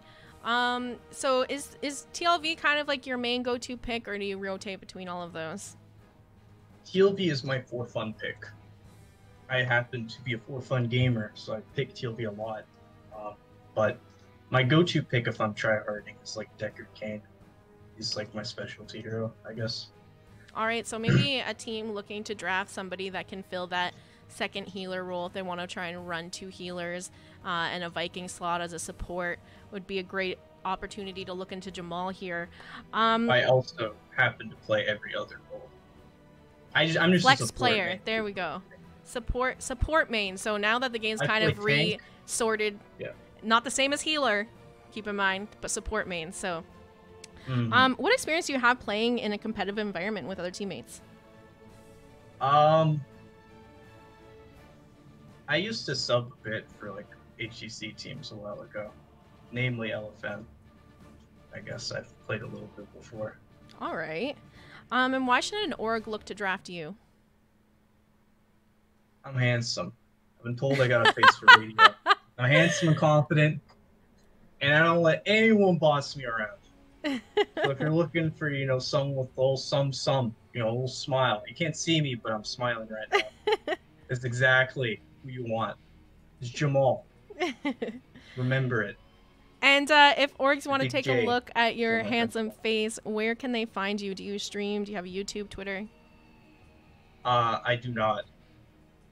I mean, yeah, I don't. I used to have a Twitter a long time ago, but we don't talk about that Twitter. All right. Well, thank you for dropping in. What a pleasure to see you pick up that Lost Vikings in the game there, and good luck with the drafting for CCL. I hope it all works out for you in the end. Bye-bye. Let's get Felipe in here. He's had a couple matches. We'll give him an interview. Hello. Oh. Hi, how are you? Hello, can you hear me okay? Yeah, we're good. So I got Felipe here. He is playing and signed up as a range DPS for the Heroes Hearth CCL free agent pool if you are looking for range DPS. We saw him the last couple games picking up that Orphea, but surely you have more to your hero pool than just Orphea. Tell us, what 3 heroes can you carry on? Hey, that's kind of the meme. I only got 3 heroes. No, just kidding. So yeah, I have like my 3 main heroes that I pick a lot. I know everybody knows me around as the Kel'Thuzad main. Now with the medallion changes, that's been changing a little bit. I'm not picking him as much anymore because it's just not fun anymore. But yeah, so Orphea, Kel'Thuzad, and if I had to pick another one, I'd go with Vala. So yeah, I like to jump around the AA and the mages, just a bunch of ranged assassins. But yeah, last game, pretty crazy game. I don't know if you guys noticed, but the first half of the game, I was playing on like 300 ping. I don't know why. And then eventually it got all fixed up, and then we were able to pick it back up then. But yeah, that's pretty much it. So are you an NA player that just had bad ping there, or are you playing from EU or somewhere else? Yes, I just had really bad ping that game. I'm in NA. Okay. I'm usually fine with the ping, but yeah, for some reason the beginning of that game was just really bad. But yeah, I got it all figured out by the middle of it, so we're good. What experience do you have playing in a competitive environment with teammates?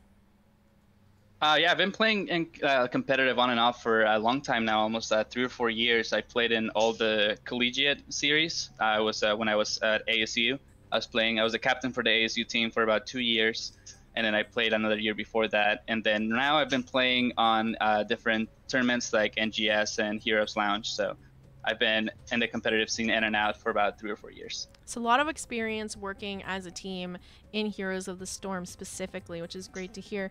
Why should an org draft you? So when it comes to DPS, I feel like when I look at a team, especially for Heroes of the Storm, is that you really want a good tank and a good healer, and then obviously you want good players for your DPS. But it's not as important. I think what's more important when you're drafting a DPS player is that it's someone that can communicate and that can get along well with the team. And so I can flex around a lot of heroes, but I really don't think that's the most important part. I think that my ability to be able to communicate and sometimes even shot call with a team is what really sets me apart from other DPS players. All right, and last but not least, where can orgs see more of you? Do you stream? Do you have a Twitter, YouTube account? So I do have a Twitch. It's Felipe Hots on Twitch, but I don't stream very often, only every once in a while. But if you follow me on there, you'll pretty much see every once in a while I go on and send some games. So that's pretty much the only social media that I'm on right now. That's just Felipe Hots, all one word, no underscores or tricks in there. Okay. Nope. Let that shout it out simple. in the channel. You can go give him a follow, check out some games from his point of view. But other than that, good luck with the CCL. I hope it all works out for you, and can't wait to see you play some more games. All right, thank you. Bye-bye. Bye. All right, one more in here. All right, last but not least, we have Salvaje in here for the interview. Salvaje, a longtime Girls Gank Squad participant. One of the ladies signed up as a free agent for CCL. We saw her on the Sylvanas last game. Salvaje, how are you doing tonight? Hey, good. How are you? I am doing fantastic, bringing that energy. I don't know if you guys don't know much about Salvaje, she's pretty much always hype. So if you want like a hype girl on your team, this is her. Hell yeah, that's me, baby. Just as a reminder, she is registered as that range DPS role. But we saw you bring out the Sylvanas. What 3 heroes would you say you can carry on? 3 heroes that I say can carry on would be Li Ming, usually Sylvanas, despite that last game. And for sure, hold on, I always forget the heroes. Chromie. Chromie has, oh no, Greymane. Greymane has been my carry almost every single season. All right, so a nice little, I should say, not so little hero pool there that Sylvahe is confident on. What experience do you have playing in a competitive environment with teammates? So in 2016 and 2017, I did play with Heroes of the Storm on the University of Connecticut. I was on the main roster for the leftovers for the first year, and then I was on a sub for the Tricky Turtles, who made it to top 8 in 2017. And then, of course, the girls' Gank squad, I would consider that an area of people trying to play on a competitive level, definitely in regards to communication, drafting, picking roles, and whatnot. And now I am in an NGS on Team Running Wild in Division A West. So, yeah, I'm getting into the competitive scene again, so it feels good. Why should an org look to draft you? An org should look to draft me because my communication skills are always optimal. I'm always letting everyone know exactly where I am, what I'm doing, what I'm planning on doing, and very open to reacting to whatever my shot caller is telling me what to do. So communication is one of my highest skill sets, and overall being a positive energy to the team. I know sometimes some teams can really get down in the dumps in the middle of fighting, or say losing a game and whatnot. I definitely am there to bring that positive energy and make sure that the morale stays high and bring back, if we're losing, bring it back to a win. All right. And last but not least, where can orgs look to find more of you? Where do you stream? Do you have a YouTube, Twitter? Yes, so I do stream every day, Monday through Saturday, 9:30 p.m. to 12:30 a.m. Usually Heroes of the Storm, doing Storm Leagues, and hopefully soon we'll be doing viewer games on Saturdays, still Heroes of the Storm. Also, my YouTube channel is Salvaje Gaming. That's where I post edited versions of my games, usually for entertainment, but there's a lot of POG videos out there. One of them is like a 20-0 Ming game and a 17.5 kill and 1 Greymane game. So if you want to get like a nice, concise overview of my highlights, my YouTube channel is the place to be at. And you can follow me at Twitter at Salvaje Gaming. All right. Well, thank you so much for coming in for the interview here. I'm going to drop you back into the interview queue, but good luck with the rest of your in-houses and CCL drafting. Hope to see you maybe in some exhibition matches in the future. Bye-bye. Yeah, we'll see. Thank you so much. Okay, let me get Slexia back on the line here.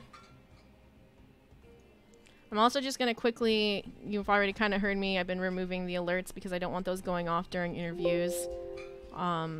So I'm doing that super fast. We are back. Hello, Slex. Hey, got this lobby ready to go. We had some nice interviews. We interviewed Jamal, Salvaje, and Felipe in that last round there. I am just quickly removing all of my alerts so they're not going off and creating distractions during casting and interviews. If you could just give me like 2 seconds, I'm almost done. And then I'm sure I'm going to miss one and we're still going to hear an alert somewhere. Nice.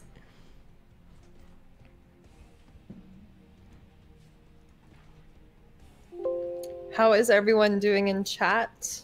Thank you again, Yuna, for the host. And we will be heading to Dragonshire for this game 4. Just a little preview, even though you can see it clearly on the screen as Jazzy's been in the lobby during the interviews. Yeah. We've got a couple scouts here observing. All right. I am ready here now. I got all those alerts removed, I think, so no more interruptions on the interviews or casting. Once again, though, I do appreciate all those follows and the hosts coming in tonight and everyone coming to tune in to keep it, check out these players for up and available for drafting for the CCL free agents, exhibition games, and orgs to pick up. We are getting into, this is game number 4 of 6 games, so we're at that halfway point finally. Looking for the readies in chat. Yes, sending out that R question mark. We see 0x ready from blue team. Waiting for a ready confirmation from red.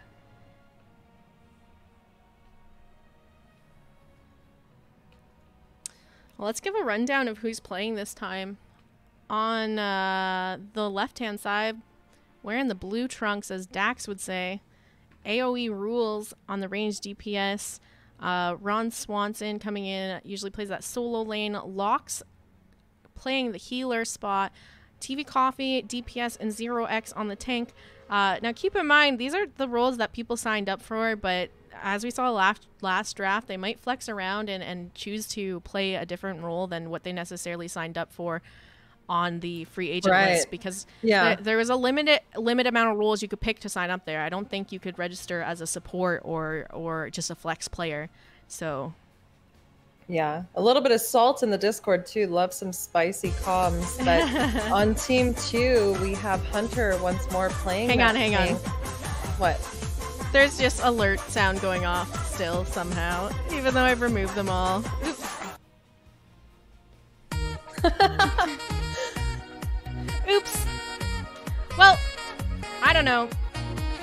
I tried to get rid of them all so they wouldn't be interrupting us, but oh well, let's get into this. Thank you so much, Michael, for that raid. I really appreciate it. I hope your in-houses went well tonight. I was tuning in and got to catch some of them there, and I have to say, quite entertaining watching you and Crowan cast together.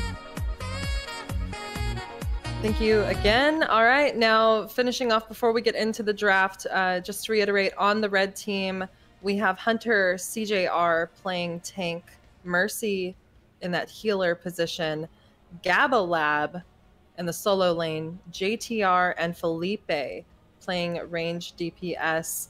Let's get into draft, Jazzy.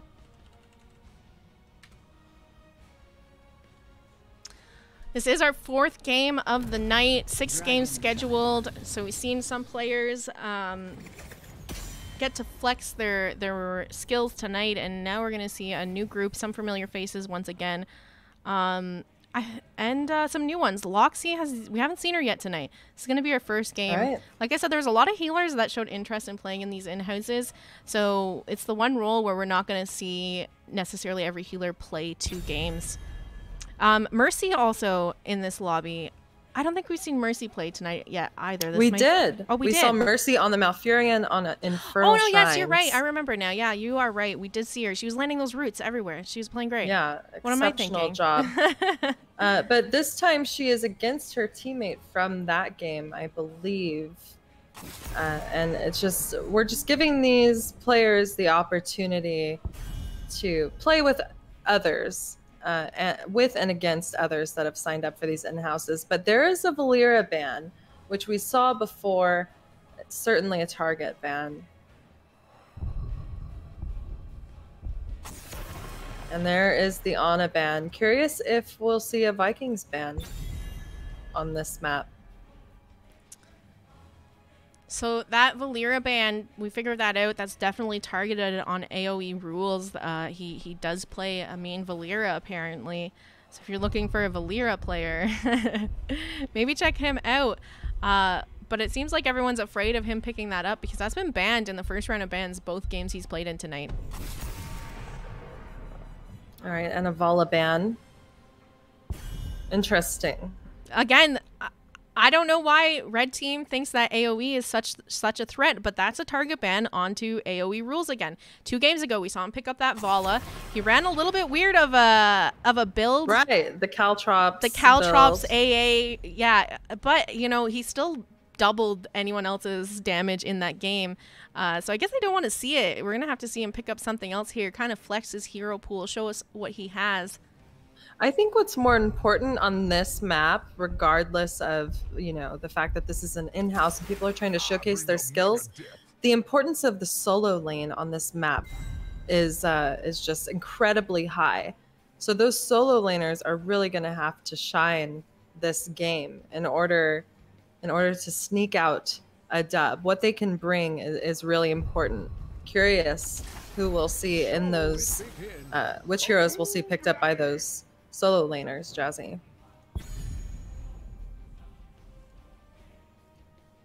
I'm just going through and for sure turning off all those sounds now so we have no more interruptions. Straight to the source. They no longer have sound. All right, we see the Urel picked up by Gabgalab.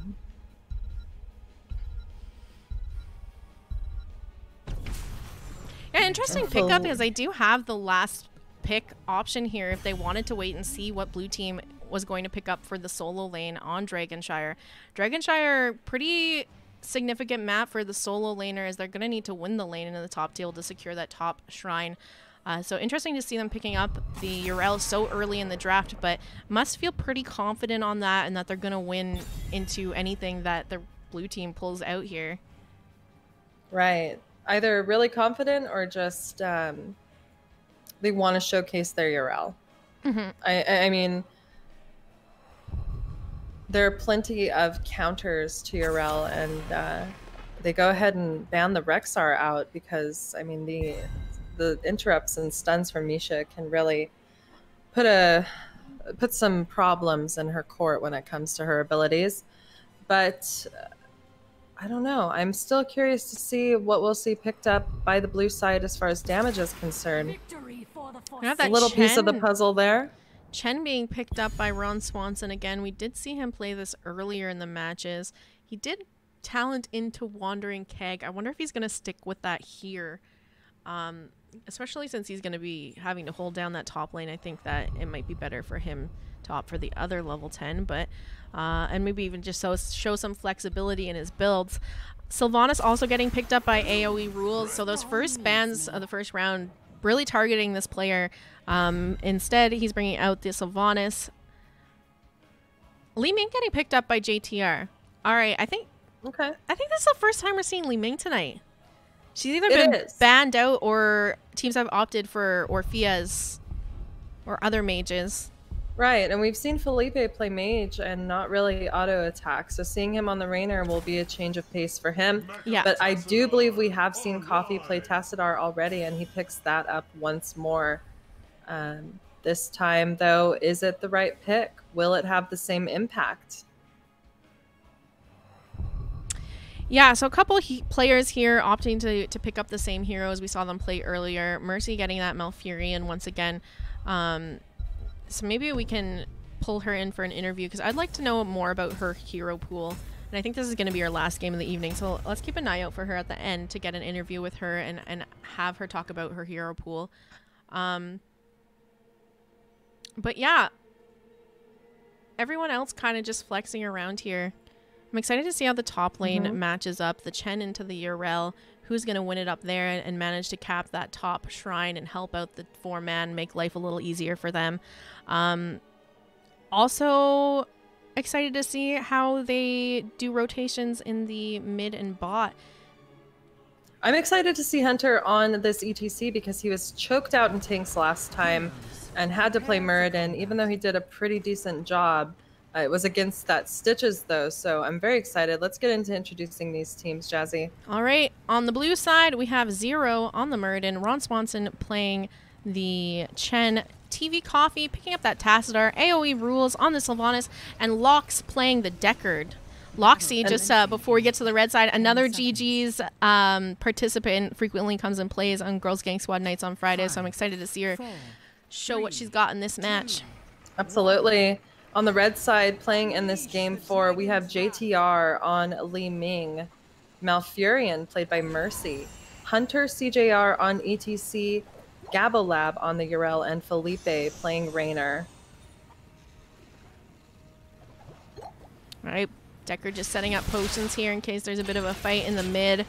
So it looks like we're going to have the Rainer, Malfurion just go straight to soaking that bottom lane. Solo laners up and doing their thing up there too. Let's take a look and see how that matchup is going at level 1.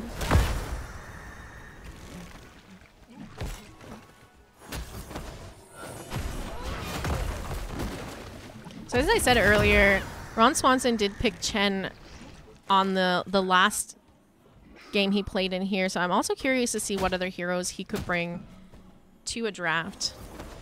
Same. If that's what he's most comfortable on after the URL showed her pick, then I mean that's the choice for him, because like I mentioned, top lane is so important on this map, but what's also important is bottom lane and getting that early structural damage, and it looks like we see blue team already heading to their siege camps as this first shrine will be active in 14 seconds. Yeah, Yrel really holding it down up top right now. Like I said, sometimes the solo lane is a little bit overlooked because there's a lot more happening in the 4-man. So I want to get eyes on them as frequently as possible. She just has the tools in her kit to be able to interrupt Chen's drinking, which really plays to her favor here. And she is holding her own quite well against this Chen. He's already had a back to tap and is now pushing onto that front wall. It's going to make it easy for her to just jump over here and cap that bottom shrine. Meanwhile, these Siege Giants down here, they're looking to get picked up on the side of the red team, a little bit behind, as blue team has already got their giants and now are kind of taking a peek in here, see if they could go for the invade. Fortunately, ETC hanging around, the rest of the team ready to stop that from happening.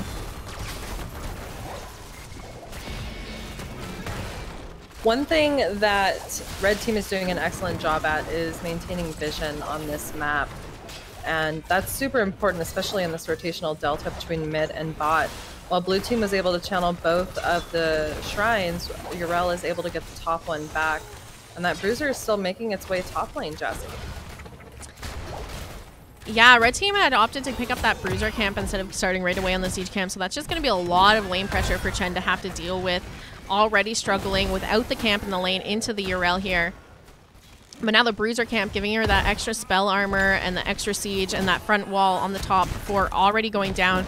Girl's out of mana though, so she's going to have to back up here in a second because there's not going to be much she can do in just a moment. But the channel is up and available on the side of the red team if they want to try and go for this Dragon Knight. Does look like they're going to be picking that bottom bruiser camp. You're just getting more pressure in these lanes here. Right. Ooh, Hunter looking to be in a bit of trouble, does manage to escape using his slide. But what I was going to say is, you know, an early Dragon Knight is one thing, but as I mentioned earlier, getting structure damage on these bottom forts is super important, and red team is looking to do that now by picking up that bruiser. Sylvanas has used her trait though, and the bruiser is kind of halted for a bit, but red is looking pretty strong down here. Yeah, red team definitely on top of camps this match. They managed to pick up the bruiser lane, or the bruiser camp in the top lane, as well as the bottom lane, and still get their siege giants out. Blue team a little bit lagging behind there, only getting those giants out for now. Both teams have their level 7s, and blue has channeled top, is looking to get bottom, but Raynor is mid for the interrupt if anyone decides to go for Dragon Knight at this time. Siege camps will be up in about 30 seconds for the blue side. I was going to say, he needs to be a little bit careful that he doesn't get rotated onto here. But he is hiding in that bush, so no vision on him. 2 members of the blue team rotating up. Meanwhile, down in the bottom lane, it looks like Zero getting a little bit caught out here. Ming trying to go in to finish off that kill. Not quite enough damage there to make it happen. Yeah, that dwarf toss was great, and he's back in it again, back at it, dwarf tossing out once more. Yeah, I mean, Loxy has potions set up everywhere for him, so he's just jumping onto these potions, keeping healed up. She's also talented into rubies at 4, and we saw those come out as well. Siege Giant up on the side of the blue team. Hunter kind of taking a peek in there with Mercy to see what's going on if they're on that. We might see a bit of an invade happening here. Alright, well it is 4v4. The root comes out, dwarf toss saves his life again, and the rubies drop as well as the root from Deckard. And I think this is safe to say that blue team will be able to maintain picking up their own siege camp.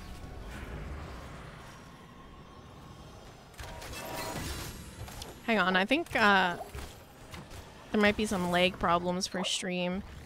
I want to take a second and just check out what's going on with my internet really quickly. Alright, no worries. Cast away here. Alright, red team has channeled bot Deckard looking to step on the point against Hunter CJR. Sylvanas, though, taking the opportunity to steal this siege camp from the red side. 0x there as well, but they are surrounded. They did manage to steal it, but Sylvanas was slid upon, face melted back, will live. Those potions are on point. Gladiator's medallion as well as cleanse used to save Hunter. And he makes it out, but red team will have to deal with clearing the siege camp that was taken by the blue side.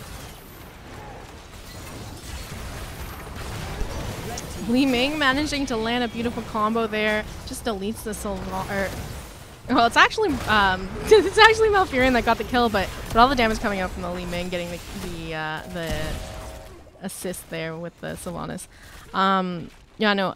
So sorry for the lag. It's not nothing I can do. It's just ISP related at this point. So hopefully it kind of clears up. It's pretty frequent that around this time of the night for me, we kind of have some internet issues like this, but yeah. Nothing will stop us. We do have scouts observing the game as well. So sorry for the viewer experience. We do have tins picked up and the Mosh came out, but Lornado is there to put a stick in those spokes. And Hunter is all over Zero here. JTR trying to get poke where he can, but red team is kind of back behind their structure. Now grouping together, looking to come in onto this point, while blue has both shrines channeled. 0x looking in a bit of trouble as Hyperion comes out. He dwarf tosses out, and there is the black hole onto Hunter as well as Mercy. They are still thriving down here in the bottom lane.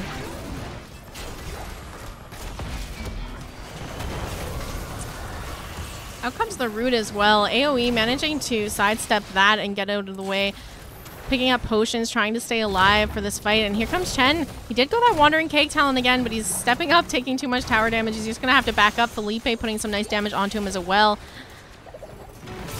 Power Slide going out, connecting onto the Tassadar. We have Mercy in the backline also hitting the Twilight Dream onto the Muradin. They get the kill on that Tassadar. Now looking for the second kill onto the Sylvanas. Doesn't quite work out, but here comes the Haymaker onto the Li Ming. Sends her under the towers. She's going to be able to teleport, manage to walk away here. Felipe stepping up, trying to get the kill onto the Sylvanas. Doesn't quite do enough damage, and again, those potions just everywhere for the side blue team to heal up here.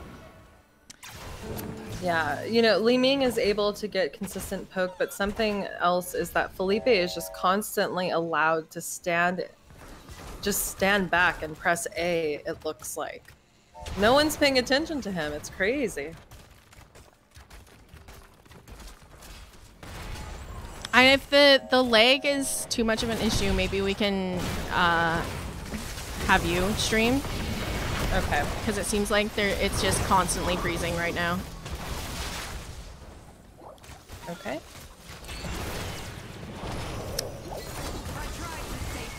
First Dragon Knight picked up by the red team. If you want to cast, I can get it going. Absolutely. And then we can maybe just do a pause and we'll let Slexia pick up the stream from there. Red team looking to siege in that bottom lane right now. Well, some people saying it's not that bad. Well, let us know in chat. We can try and switch over to Slexia streaming if it's too much of an issue. Zero getting caught out. Power Slide goes out. Out comes the Mosh. The interrupt coming out, but it's not enough to save the Muradin. He does go down here. Dragon kicking away the healer. AoE rules getting quite low. Trying to grab some potions that Deckard's tossing down. But all in all, doing a pretty decent job of this defense here. Dragon is about to go down. Still 4 members on the red team up and available to siege down this bottom fort, and they are going to secure that here. Camps all up and available except for the Bruiser on the side of the red team if they want to go for that, and that's exactly what they're going to do. Grabbing that siege giant camp. Yeah, and this is the pressure they need in that bottom lane. I mean, not only is Yrel making excellent progress top lane with that top fort hanging on with, I mean, I'm going to guess less than 100 health. The red team is taking the opportunity to lick their wounds from those earlier engagements and siege the hell out of this bottom lane. Picking up Bruiser as well as Siege. They are just in it to win it. ETC does fall, and I am trying to set up the stream and talk. Yeah, no worries. We're just taking a look at this solo lane matchup up here. Chen and Yrel facing off, doing the 1v1, getting some eyes on some plays. Does look like Chen's getting kind of low here. Yrel has that self-sustain and keeps interrupting those channels on the drink for Chen. He gets knocked back. He's going to use that Wandering Keg to try and escape here. Felipe here to try and secure that kill. Mercy also coming in. Lands the root onto him, and down goes Chen. Let's take a look at what's going on in the bottom lane now. TV Coffee getting a little bit caught out here by the Li Ming. Tries to land the orb missile combo onto him, doesn't quite connect. He's going to be able to back out here. And we have a camp fight over the camp on top lane of the red map. Out comes the silence from the Sylvanas. Felipe now getting thrown back into the back line of the blue team by the Haymaker. Urel pops. Her ultimate is going to be absorbing damage here. Root comes out once again, catching the Muradin in it. This is a 4v4 now. Red team looking to disengage. Has that level 16 talent tier advantage, though, if they chose to keep fighting. But Mercy getting kind of low on mana, needs to back up. Maybe tap. That's what's going to happen. Grabbing their Bruiser Camp now on the side of the red team. Blue team also opting to grab theirs as well.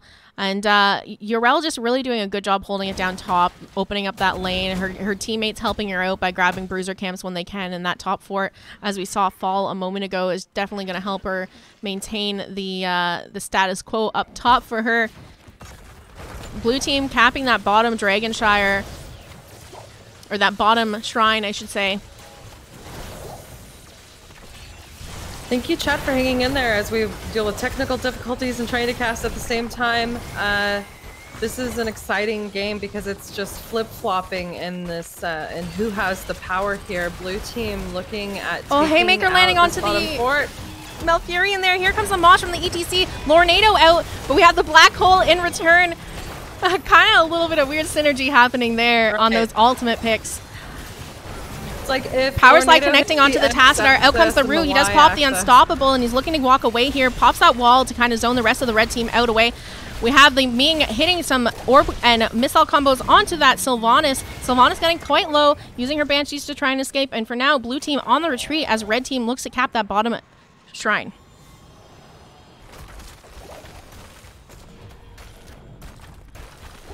We have the Siege Giants being picked up now on the side of the blue team. Dragon up and available for the red team to grab, and they're going to be able to grab this and now look to maybe open up the map a bit more here for them.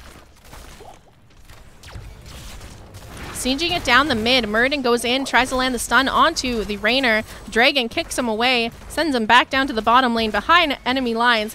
TV Coffee getting caught here. He's going to go down, not able to use his wall to get out of there. Lornado not helping him out there either, unfortunately. And that's a mid fort going down. Looking to see if red team's going to siege in, try to take a keep here.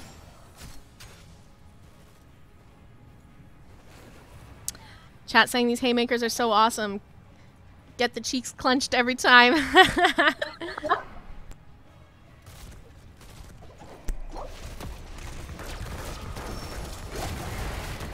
All right, well, looking at this match, we do have that Dragon Knight picked up by the red team. All three forts are down. There is the assault on this mid keep. And Dragon Knight's very low, but the strength of this team and their siege potential as they push in is really showing. It looks like they're going to decide to back up instead, possibly play for 20, look at some macro objectives even more, and go from there. I think that's a pretty good call coming out from the red team. They do have that almost a level up on the blue team. So if they just sit back, relax now, catch XP where they can, maybe freeze lanes, let the soak come to them, they can hit that level 20 first and then look for the engage.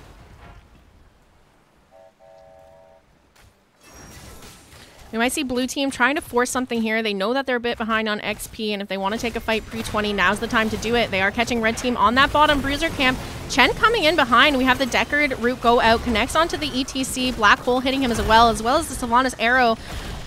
But really, that's a lot of abilities used and nothing really caught off of it. And so we have Mosh connecting onto a few members of the blue teams. They get the pick onto the Chen, followed by the Sylvanas.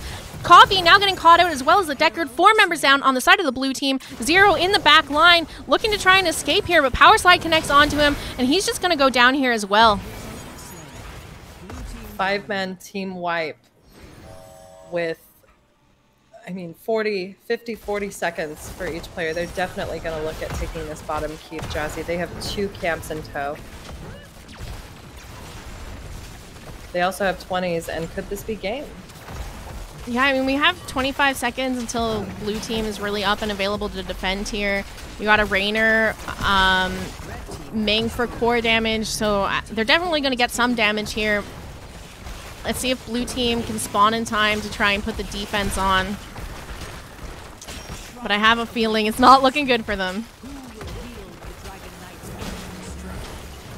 Here comes Chen with the Wandering Cake, trying to get them off that cord. Not going to work out. Game goes over to the side of the red team. GG, well played. We'll look to get some interviews now with some of the players here Let me know though how stream's looking in chat, because if we do need to swap over Right. to Slexia streaming it, we can do that, and maybe it'll get a little bit better.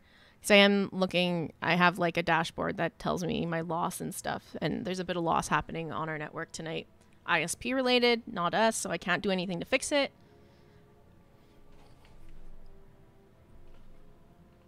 But until then, I'm gonna hop out, go do some Right. interviews.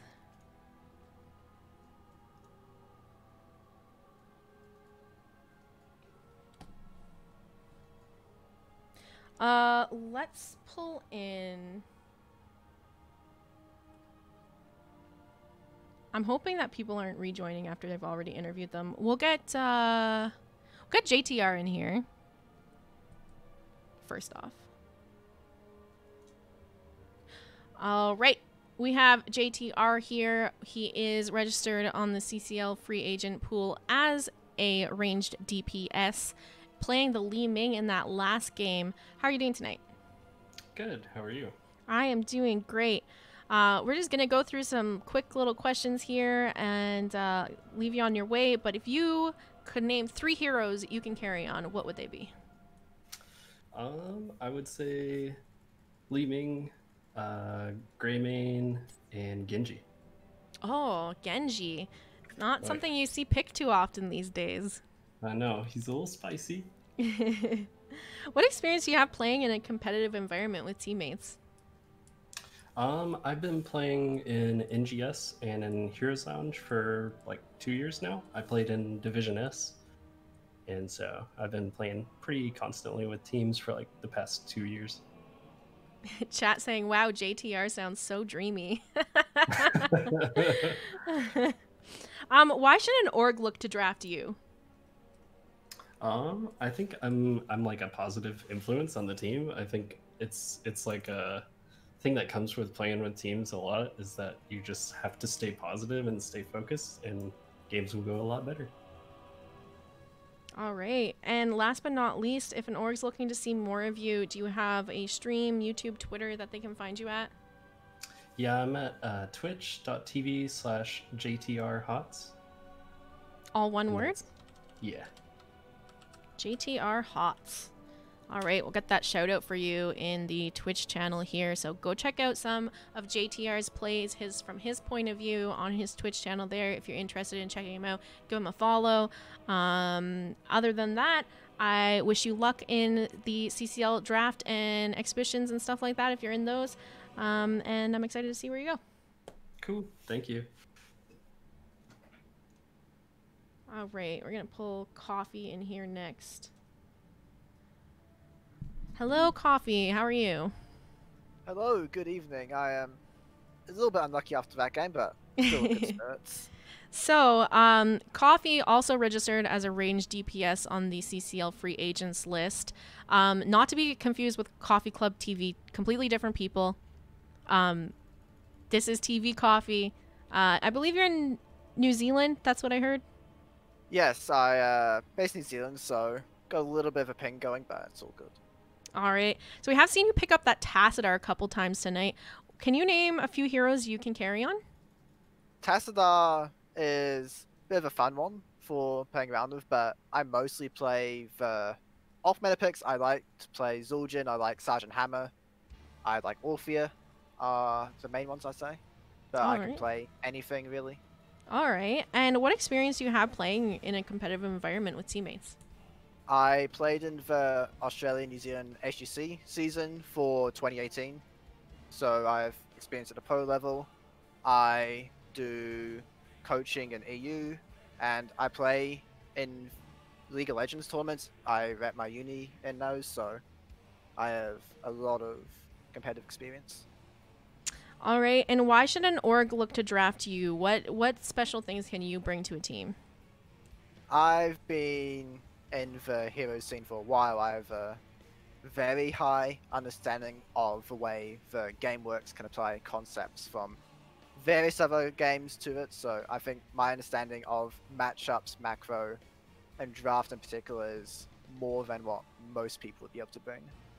I have one question too before we move on to this last one here. both games you've picked up the Tassadar. You've opted to go with Black Hole over Archon. Can you speak a little bit towards your talent build on Tassadar and why you opt for that?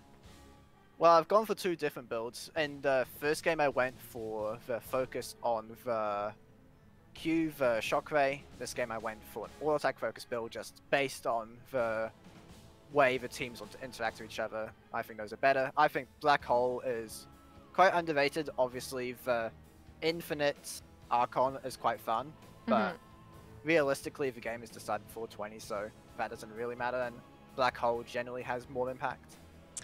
Chat's just wondering too, what's your ping like from New Zealand? To west, I normally have around 180, 190. To central, it's about 250. All right. And last but not least, where can orgs see more of you? Do you stream? Do you have a YouTube, Twitter? I stream. I mostly do casting for the EU Heroes Lounge tournaments, twitch.tv/heyitscoffee_.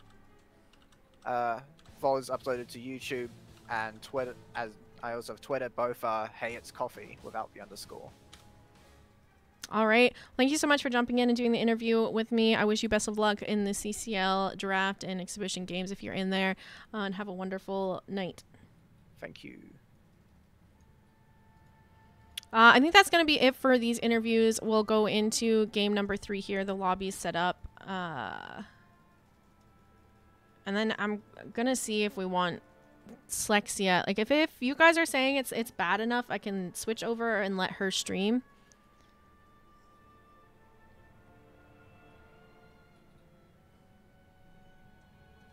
Let me take a look on my dashboard and see what our loss is like on our network and see if it's kind of tapering off yet.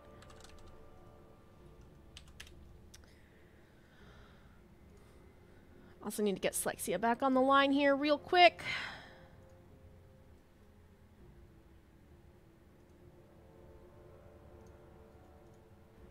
Hello. Hello. All right. All right. So what is going on in chat? What's going on with the stream? Seems like the majority of the people are saying it's like every few minutes, like just a couple frames dropped. So maybe not the biggest deal. I'm gonna just quickly check my dashboard. Let me know, because I want to close out Streamlabs OBS, but yeah. Yeah, I'm give me just give me a moment.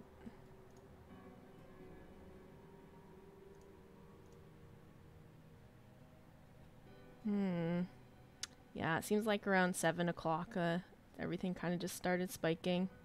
I'm having loss. Okay. Last 10 minutes, maybe not as bad though. We'll I think we should be fine. If it's really that bad in chat, let us know, but we need more than just a couple people speaking up about it. Yeah, if it's really unwatchable, please let us know.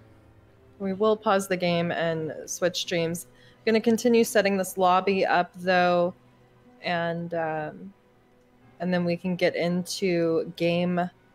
Are we in game 5? Game 5. This is game number 5, so 2 games left for tonight for you guys to watch here. I think at this point, everybody, it's all faces we've seen, so you're gonna see some of the same players going forward. We're still missing a few people for this lobby. I see there's one of the org scouts up in Team 2 as well as me. So yeah, I'm just getting it set up.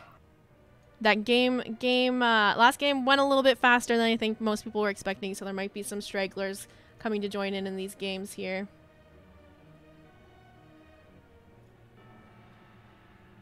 But we appreciate the patience from you guys, especially, you know, the issues with ISP internet loss.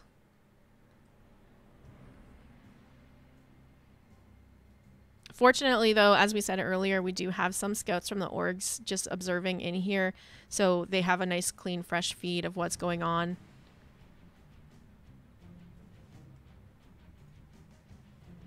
All right, let me go digging through the Jazzy Hots channel looking for the remaining members, and we should be good to get in here.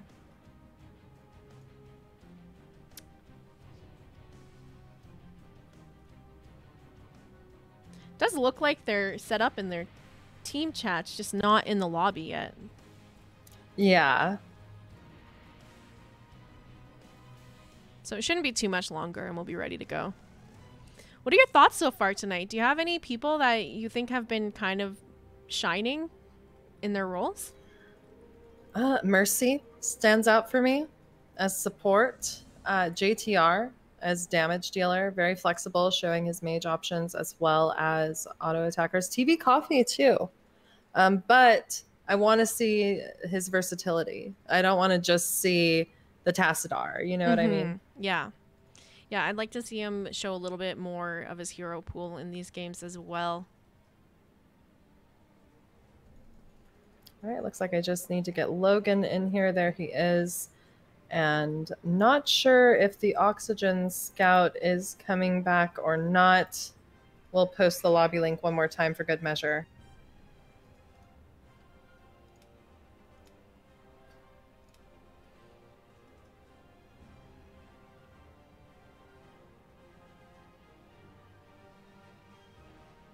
Also, I've received some DMs inquiring about how to join these in-houses. There will be another series of them on Monday. Please send a direct message to Jazzy or myself. We will vet you with the free agent list from Heroes Hearth CCL and get you invited to the Discord if you are looking to showcase yourself. Yeah, like Slexia says, we plan on doing these again on Monday, and that'll be the last night that we're putting on these in-houses. As well, I just wanted to throw that out there too, now that we have everyone in here and watching. I'm sure most of the players are already aware, but if you don't know, Jinxie Cat is also running in-houses, and I believe she's going to be doing a couple matches over this weekend. So if you're looking for more opportunities to get out there, I believe her and Tetcher might be doing some stuff this weekend. So keep an eye on that. Maybe hit Jinxie Cat up as well. Because I know she wants to get some eyes on you guys as well. Can I say as well another time? Yeah, as well. All right, Logan, back in this lobby again. I'm going to see who wants captain, and then I will get readies. Everyone's sorted correctly? Yep. All right, let's go over the breakdown of who's on what team this time. We have Champ of Horde returning once again, playing that solo lane role. Earlier we saw him on the Deathwing, so I wonder what we're going to see him on here. I know that he's known for that Rexar plays, as well as the Medivh, so maybe a little bit higher skilled heroes, fun to cast heroes coming out from Champ of Horde. Sakari coming back again to show us their plays on the heals. We got Breakwood on the DPS, Logan on the tank role. Yep. Sorry, there's like 30 players. I'm trying to memorize all their roles. But yeah, Logan playing the tank and Bouncy Bear on the ranged DPS as well. On the right-hand side, Rockwell filling that ranged DPS role. Show coming in to play the heal role, I believe. TV Coffee, once again, hoping to see a little bit more of his roster here, coming in to play the ranged DPS role as well. Ascension on the tank role, and Drunk Dwarf doing offlane, I believe. I believe as well. I was starting up the game. Oh, I didn't give us ref. Whatever. We're going in dry. All right. Here we are. This is game number 5, right? Of our 6-game series. Mixing up the players and how the team comps are each time, just to give a little bit of a fresh look on these players with what they're doing here tonight. We're going to see that gray main ban right out of the gates here. I mean, we've seen Breakwood pick that up. We've seen Bouncy Bear also play that earlier today. So a couple gray main players on the blue team taking that away, not letting them grab that here. Right. I think what is really important on this map is having a strong tank, a Garrosh or an ETC for the mid to top rotations. And typically we see blow up comps. So however either team can create those blow up comps, I think whoever's most successful will take the win here, in my opinion, Jazzy. Yeah, I always really like watching the tanks on this map because it's very easy for them to keep an eye on rotations between the mid and top lane and look for those picks, try to isolate targets on the rotation. And I think that's really on the tank to kind of find those and lead those engages. So that's one of the reasons why I really love going to Tomb the Spider Queen. Well, we did see Champ of Horde play that Deathwing on Infernal Shrines, and it doesn't look like Red Team wants to deal with that on Tomb.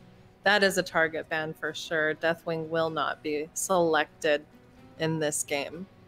Yeah, at this point in the night, like I was saying, all of these players have pretty much had an opportunity to show what they've got. So now they have an idea of what heroes are up and available on the rosters of the players. So we do have some target bans coming out. We're going to see that Zool being taken away from the red team. And now we're on to first pick. All right, so Zool can be pretty strong. I mean, there are other picks, though. Curious if that's a target ban. Oh, hiccuped. It's okay, I've been sneezing every time my mic is muted. We're a mess tonight. Just kidding, we're fine. D.Va, first selection, first pick by Drunk Dwarf for the red team.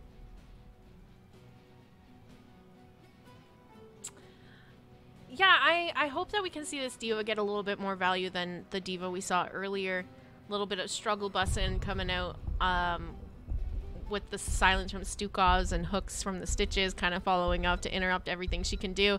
But yeah, an interesting first pickup. She did just have that rework, so I love to see her get played and how she performs in these higher tier games.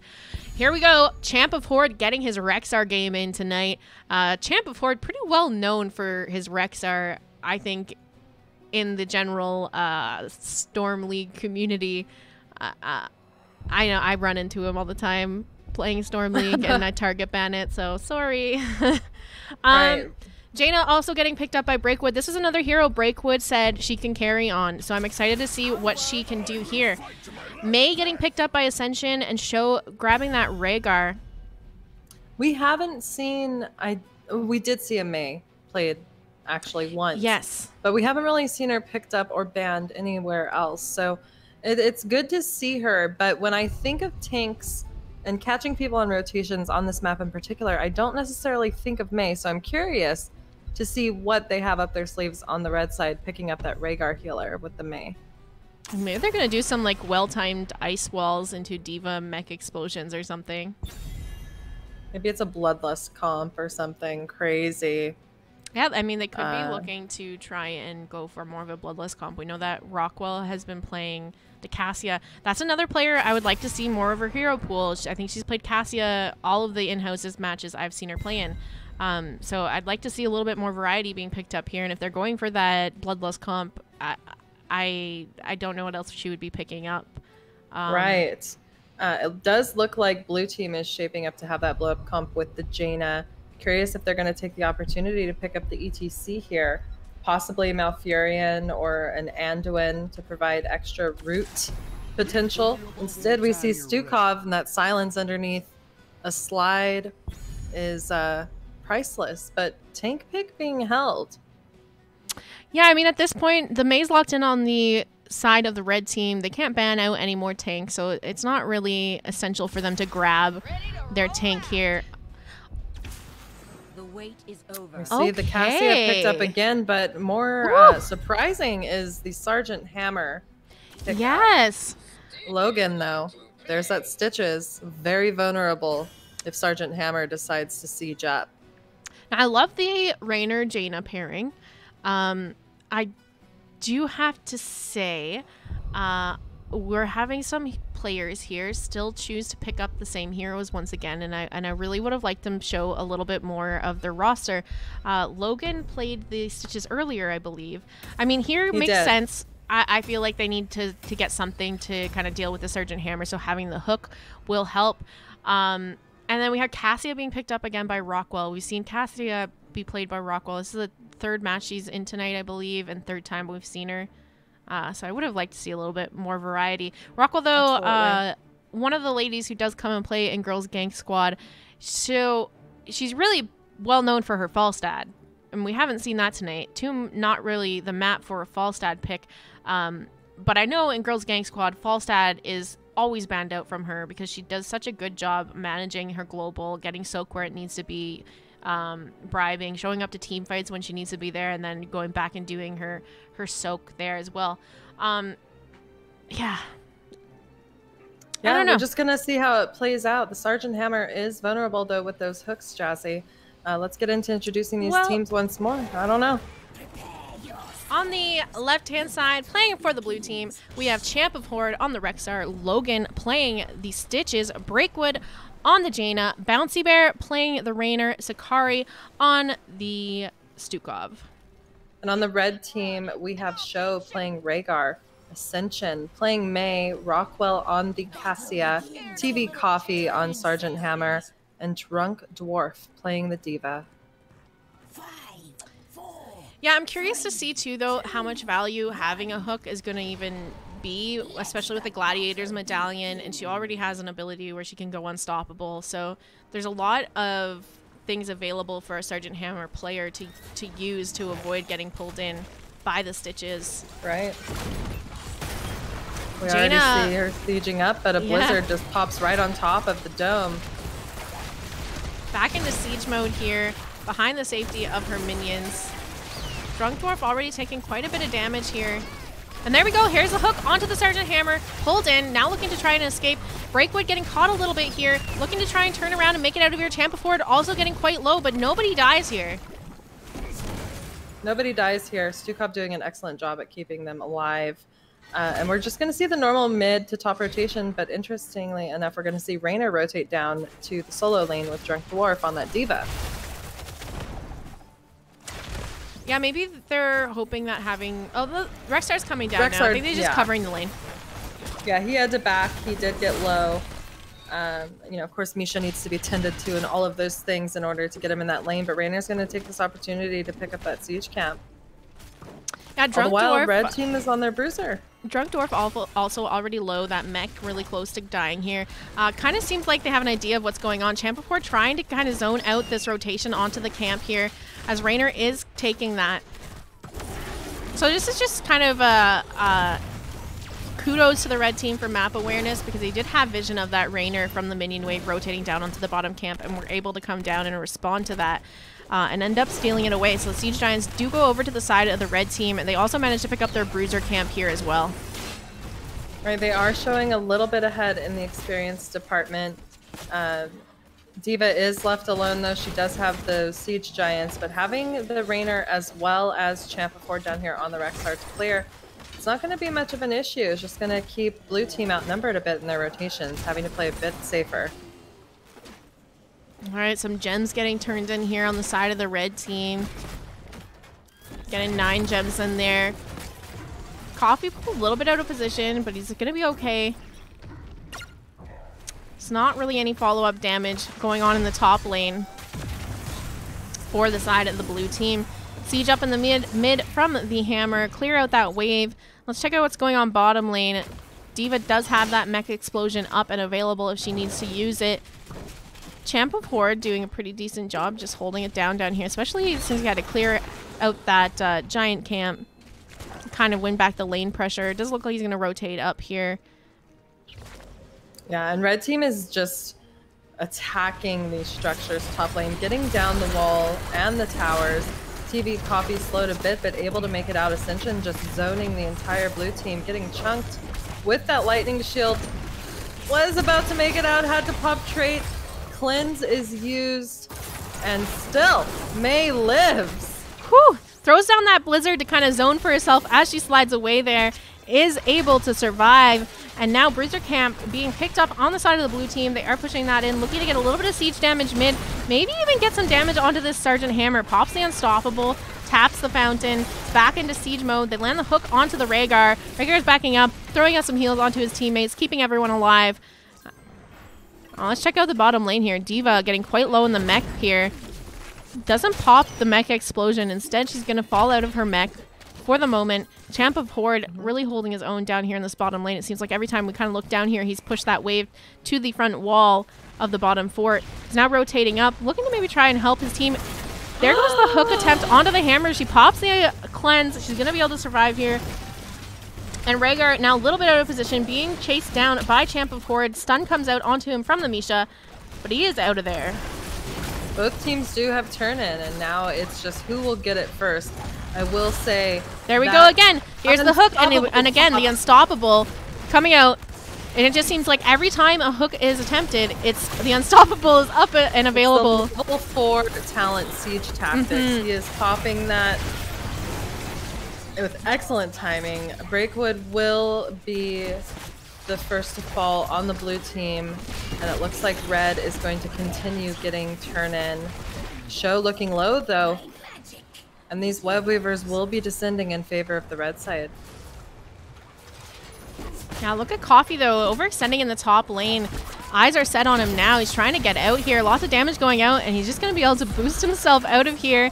He's safe, backing underneath his towers. Manages to survive somehow. Excellent job. As chat said, good use of cooldowns, 100%. These red web weavers are in lane. In bottom, D.Va is using her mech now as the web weaver approaches this wall. And this is getting spicy. I don't even know, Jazzy. Yeah, like I said in the early game, that you'd think that having a hook onto the hammer would really kind of counter her, but unfortunately that level 4 talent just allows her to pop that Unstoppable almost every time hook is up and available to use. Now I will say the one way that they can make this work is if they manage to get the silence underneath her first, followed up by the hook. She won't be able to pop that Unstoppable, so that's something that the blue team could look to try to pull off to get this to turn in their favor here. They do manage to get the pick onto the Mei there. Both teams pretty equal on XP, and turn-in up and available on the side of the blue team. Hook comes out from the Stitches, doesn't quite connect onto the Rhaegar. Rest of the team just looking to grab Silk where they can, maybe try and get that turn-in, or maybe try to get level 10s first before they force it. TV Coffee is bottom lane looking at getting the siege camp. Misha is aware, not Rexar, but Misha. And this camp is still engaged with as blue team does descend the web weavers for the red second team phase. Also starting their bruiser camp here, getting that out to help with the defense. Again, hook went out, but Unstoppable being popped by the hammer. I don't know, I feel like I'd be getting kind of annoyed right now if I was the Stitches player. Right, maybe go for a different target. Maybe that's not the biggest threat. Level 10's up and available. We have Raynor talenting into the Raynor's Raider here. We have Unleash the Boars coming out from the Rexar. Massive shove from the Stukov. Jaina holding off on her alt pickup, and Gorge coming out from the Stitches. On the side of the red team, there we go. We have Jaina picking up Ring of Frost now. On the side of the red team, we have the Ancestral Heal, Snowball, Valkyrie, Napalm, Strike, and the micro missiles being picked up by the D.Va.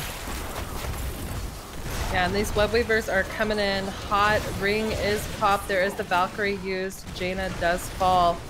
And this mid fort is under attack. Drunk Dwarf coming in, trying to displace members of the blue team. As Ascension flanks from behind, looking at using Snowball. 3 members caught and zoned out. Now Logan and Bouncy Bear are vulnerable. Drunk Dwarf looking to finish off 2 members. It's Stukov and Misha. Rest in peace, Paul Pita. They still have that Spider pushing in top too, so while the chase is on for the rest of this blue team, they're still getting value elsewhere on the map. Sergeant Hammer clearing up the top lane now, but they lost their top fort. That means boss lane opened up a little bit for the side of the blue team. Red team going to grab this bottom fort while they're here. They do have turn-in up and available now, so they could look to try and do that. And they are up a level on XP as well.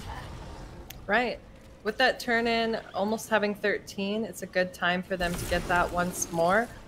All members are heading to kind of stop that. Rexar is a little behind as he did die. There is the hook onto Show, who is trying to run away. He is using Ancestral on himself. He is hooked back in, and Logan is the one in trouble this time, absolutely bodied by Mei's trait.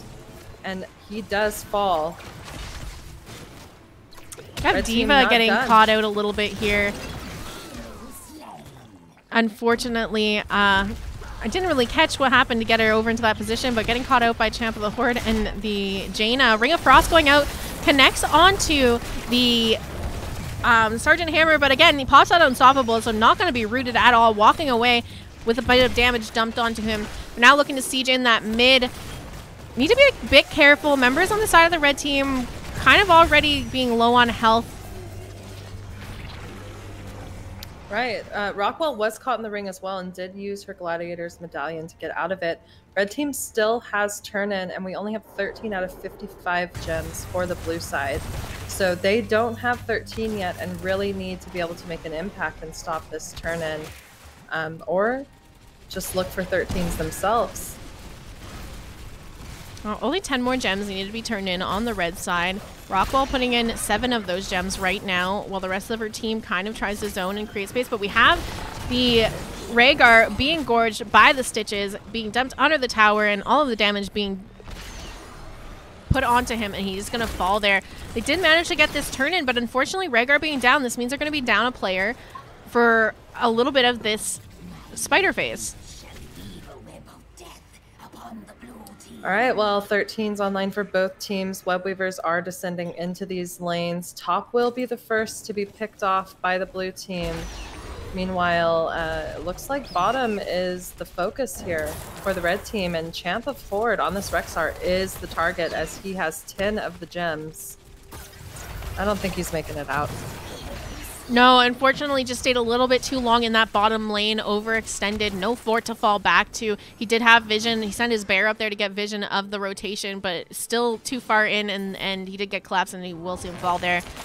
You have the hook coming out, lands onto a minion. Now Coffee sieging up, looking to take down this top fort. Pops the unstoppable, so that's down now.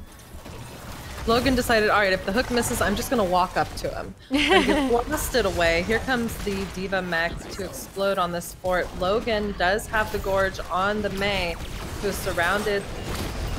Ancestral, though, saves his life, and this fort is looking to fall pretty rapidly. There's the hook again onto Diva, though.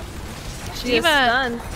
Yeah, not having that mech explosion up. Out comes the Ring of Frost, but Jaina might have landed a nice Ring of Frost there, but ended up dying for that. Rockwell being pulled out of position here. Stitches landed the hook onto her. We do see the Rexar fall as well. Down goes the Cassia. So 2 for 2 so far in this team fight. Logan still looking for more here. I'm wondering if he's going to land one last hook as they try to retreat. And out goes the hook. Went for it. It is sidestepped, and Ascension is still here attacking. They're fine to keep these members of the blue team in top lane. Bottom lane is pushing pretty heavily with that fort being down. But red team has 52 out of the 60 gems, blue only 30, and they are looking really close to having another turn in. Out comes the hook again from the Stitches. Doesn't quite connect onto anyone. Red team now looking to turn in what gems they do have. Logan here for the interrupt, at least onto the next turn in, but Mei managing to dump the few gems she had there. So now 46 gems turned in. Just need a couple more here, and they'll have the rest to be able to get another spider phase going. Bruiser Camp getting picked up by the Jaina over here on the side of the red team. A lot of the members on the red team picking up the Bruiser Camp as well. Siege Camp up and available in the bottom lane if they want to make a play for that, as well as that boss. Both teams taking down the top forts with their spiders and have that opened up for a boss play if the opportunity presents itself.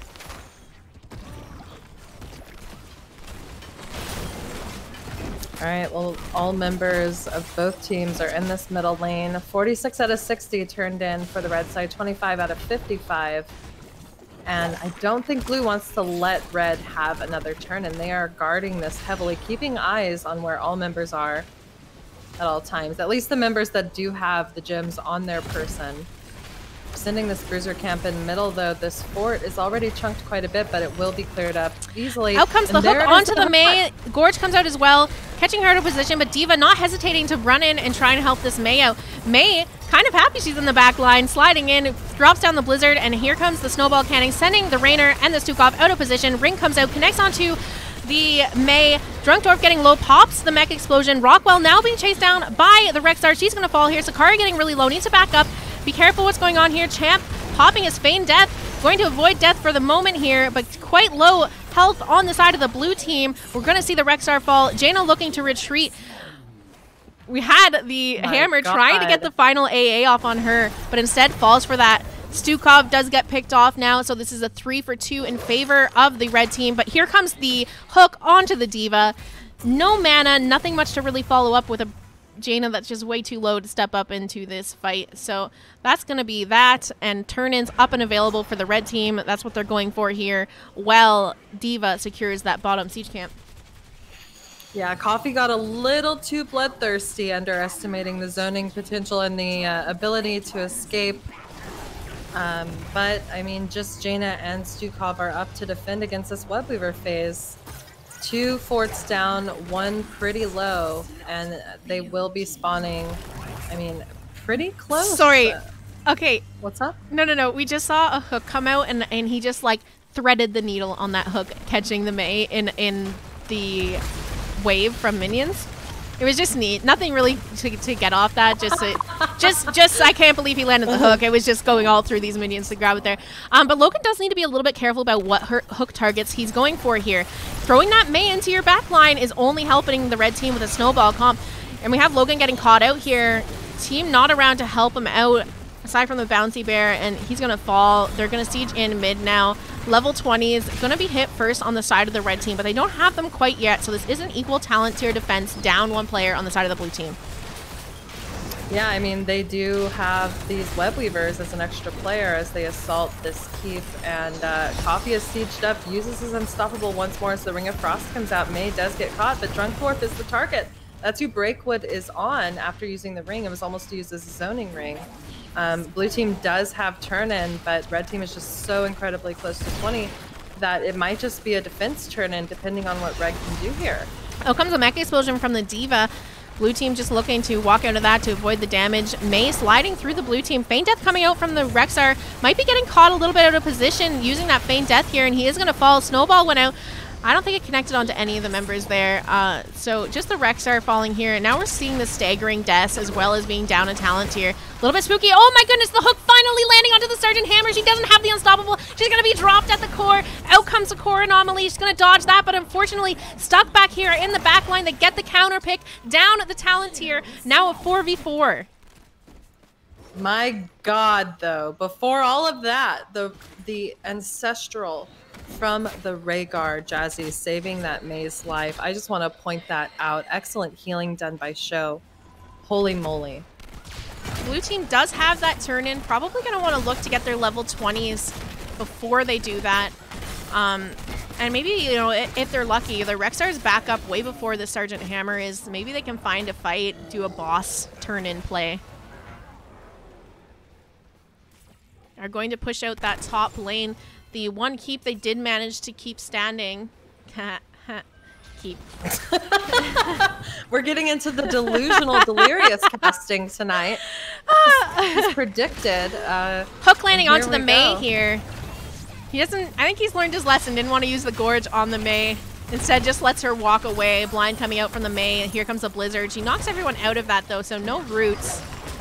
And now just a little bit of back and forth. Out comes the Boars from the Rexar. Got some slows onto the teammates. And he got the level 20 upgrade here. Yes, he did. So that's going to root as well now.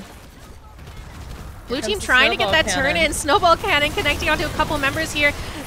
This is a big ring coming out from this Jaina. Unfortunately, blue team getting kind of low. Need to be a bit careful. They do get that pick onto the D.Va. She was caught out of position here. Stasis coming out from that Champ of Horde again, this time able to survive, but it's kind of looking sticky here. Massive shove connecting onto the Mei, creating some space to save Champ of Horde, but he's going back in, looking for that kill onto the Mei. They managed to find that, and they have spiders spawning in now. Are they going to turn this game around right here? They possibly could. I mean, having the tank down, having D.Va down, it's a very squishy team that has to defend. I mean, Coffee can, you know, siege up, and the hook did go out but landed on the catapult instead. It would have been an exceptional kill. And these Webweavers are pressuring these keeps, definitely. I mean, bottom will be the fort, but they're heading top lane. This sidewall's already broken, and they're going in hot. Hook just misses that Cassia there. Didn't get the connect on it. Going to be sieging in the top lane. Out comes the Unstoppable on the Hammer though, so that might be down if they want to make her a target. Looked like Champ of Horde recognized that, tried to land the stun onto her. Hook comes out from the Stitches, landed onto the Kata.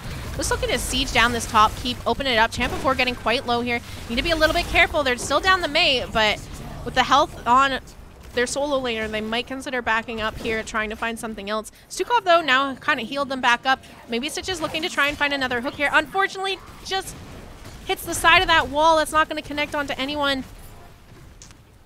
Looks like blue team is just going right behind this fort bottom lane. Just want to get that out of the way. Keep just the 2 keeps up. Get it? Haha, just kidding.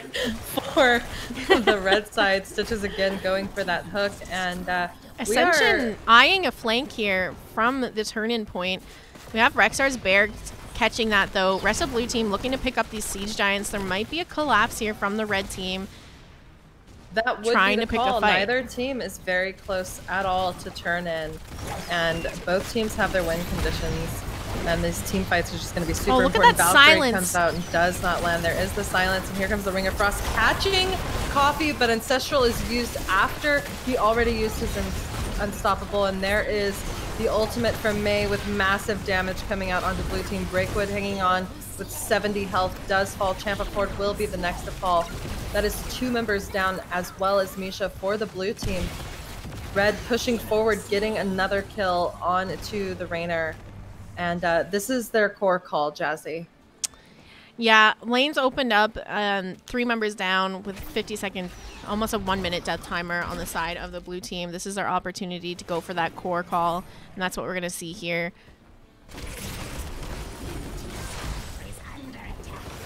Almost turned around completely by the blue team with that last web weaver phase. The game is not over yet, though. But Mei, wanting to get that kill onto Stukov, is able to make it back into Hall of Storms instead of putting that damage onto the core. Logan still wanting to defend to the end, but this core is dropping.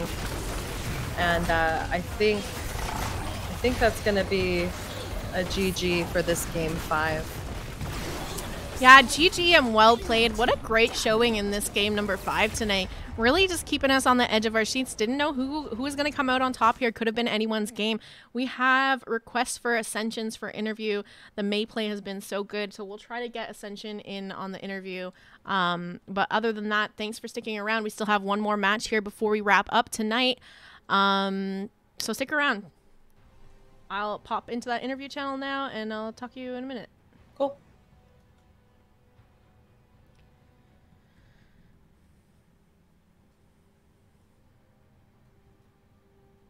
All right, so I'm going to do 3 interviews. We'll hit up Ascension, Rockwell, and Show. I think we haven't interviewed any of them yet. And they're all members on the winning side of the team, just conveniently as well. All right, we got Ascension in here first. How are you doing tonight? Yeah, I'm pretty good. How about yourself? I'm doing fantastic. We had players in chat specifically asking for the interview onto you after seeing the Mei plays. So you've managed to impress at least some viewers here tonight. Can you tell me what other heroes you think you can carry on? At the moment, probably Diablo, Imperious, and I play a lot of Cho'Gall, actually, but I suppose it's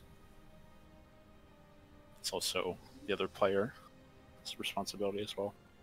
So you, if you're looking to draft maybe a Cho to someone's Gall on your CCL team, keep an eye out for Ascension then. What experience do you have playing in competitive environments with teammates? I don't quite have a lot. I just recently started coaching an NGS team, but I had came to MOBAs from Oh, can you just hold on a second? I really thought that I got all my alerts turned off, but they're somehow still going off. Okay, sorry about that. Go ahead. So you're coaching an NGS team. Pick up from there. Yeah, that's pretty much where my competitive background comes from so far. I originally came from MMO games such as WoW, Final Fantasy. So did you do any raiding in WoW then? Just to give an idea of orgs that you have some like communication with teammates and working in groups, that kind of thing. I've always been a part of like hardcore endgame raiding guilds. All right. Pretty much. So you got the teamwork down, you got the communication down. Why should an org look to draft you? What can you bring that maybe people can't find in someone else? I feel like I have a lot of knowledge about the game. Like I mentioned, I've coached teams. I coach a team. I've coached like individual players before. Consistently watching streams, researching the game. I play very often. Like I have almost 20,000 games played. All right, that's a lot of games. Yeah, I feel like I work very well in a team environment. Very good communication. Okay. Good to know. Where can orgs see more of you if they're interested in checking you out? Do you stream? Do you have a YouTube, Twitter? I only just recently made a Twitter. There's nothing on it.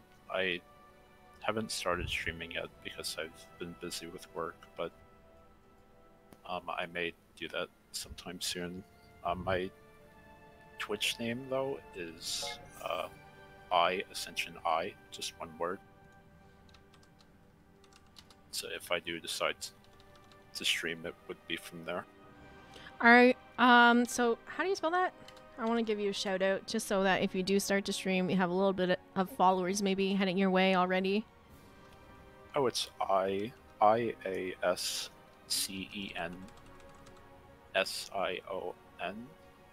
IASCENSIONI. Got it. Yep. All right, so go drop him a follow there. So when he does start streaming, you can check out his plays from his point of view. Other than that, good luck with CCL and getting drafted. I wish you the best, and thank you for coming in for the interview. Thank you very much. Okay, we're gonna get Rockwell in here next. Hello, Rockwell. How are you? Oh, hello. Hi. I'm doing very well. Really enjoyed it tonight. Thank you so much for setting this up, by the way. This is No problem. So Rockwell quite often frequents Girls Gang Squad matches, so familiar face on this stream here. Tonight we've been seeing you play Cassia every single round. We're kind of wondering what else you have in your hero pool because we kind of wanted to see a little bit more of it. Oh yeah, I have other heroes that I can play. I mean, I do Sylvanas, Falstad, Jaina. I can do a pretty good Lunara. I flex as Bruiser sometimes too. Leoric, Rag, I'm comfortable on. It's just, I don't know. Tonight, every so often when I would like poke and prod of like, hey, I could do this or this or this. And like, I don't like those with those heroes. Let's go here. It's like, okay, I'm flexible. If everyone really just wants me to keep doing Cassia, then that's fine with me. So if you had to name just 3 that you can carry on, what are those 3 heroes? Falstad, Cassia, unsurprisingly. And honestly, I think Nazebo. I think people underestimate him. He can do a lot. Okay. Now, what experience do you have playing in a competitive environment with teammates? Have you done any esports stuff or just anything where you might have played on with a team before? I don't actually have much in the ways of experience with esports. I'm kind of new to the scene and really wanting to get into it. I do have real life experience being on a team playing soccer. I played on a soccer team for, 12 years of my life? So, I mean, I am a team player and I know how to work with a team. I'm just kind of new to the esports environment and trying to get into it. All right. Now, what sets you apart from other players and why should an org look to draft you? I think one thing that can set me apart is just my sheer determination to get better at the game, to get better at heroes, to expand my pool, to really refine the heroes that I do play and do them better. I have every so often, I'll do like a get good night where I just play on an alt account or I'll play unranked on my main account. And my goal is to go and start playing heroes I'm not comfortable with so I can learn how they work, learn how to play them better, and then bring that into the more competitive seat of rank side and then bring out some new players. All right. And last but not least, where can orgs see more of you? Do you stream? Do you have a YouTube, Twitter? Yes, I do have a Twitter. It's the handle is @TheRockwell because Rockwell itself was just taken. I do post occasionally. I'll post little clips or snippets from the stream that I think are funny, but you can also find me streaming at twitch.tv/rock_well, because it gets people to say it right. And I generally play Heroes of the Storm every Friday and Saturday, typically doing ranked, sometimes doing Get Good nights, as I said. All right, we dropped that link in the Twitch chat for you guys to go check her out, see her point of view while she plays her games. But thank you so much for coming in for the interview. I wish you best of luck in the CCL drafting and trying to get into esports. Thank you very much for having me. Bye-bye. All right, last but not least, we're going to have Show come in here. All right, we have Show here. Show played the Rhaegar in that last game. How are you doing tonight, Show? I'm doing great. How are you? I'm fantastic. So we have Show registered as a healer for the free agent CCL list. Show, can you tell us 3 heroes you think you can carry on? All right. I'd say probably my Rhaegar, Kharazim, and Tyrande. Although I would like to mention that I can also play like a flex role. I've played probably 2/3 of the hero pool in competitive at one point or another, so including obviously all the supports and most tanks. So if you were looking to fill like some of the supports, what else can you bring besides healers that you would say is like, we'll go your like top 2 outside of healers? Yeah. My ETC and probably my Falstad. All right. Now, what experience do you have playing in a competitive environment before? Have you been involved in any leagues, any esports scenes outside of Heroes of the Storm? I've been playing in Heroes Esports for 3 or 4 years now. I started out in Heroes the Dorm, played with some smaller teams in Cheer League, and then joined Trademark Gaming and was with them for 2.5 years about. We competed in Open Division. We took games off teams like Reborn and Min-Max. We actually beat Min-Max in a series, but we could never crack top 4. All right. So lots of experience working as a team player. Why should an org draft you? What separates you from other players? I can shot call in a pinch, but I feel like I'm very good in a secondary shot calling position where suggesting things to the shot caller, calling out opposing rotates, stuff like that. I've also done all the drafting for Trademark Gaming, and maybe not all of it was good, but a lot of it was very creative, I think. Maybe bring some uniqueness to the team. And lastly, where can orgs see more of you? Do you stream? Do you have a YouTube, Twitter account? Not big on social media, but I am at Showhots on Twitter. And don't stream anymore, but I'm looking to post some highlight reels on YouTube, but I'll link that on the Cheer League channel in here. All right.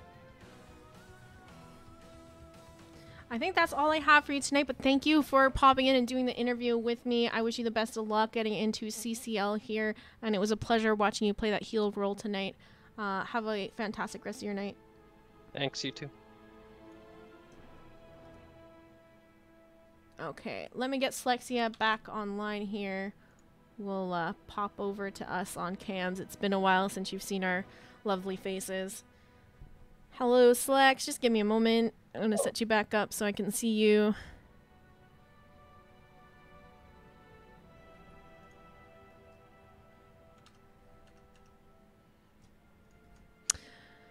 How's the next lobby coming? It is ready. Except for me. Yeah.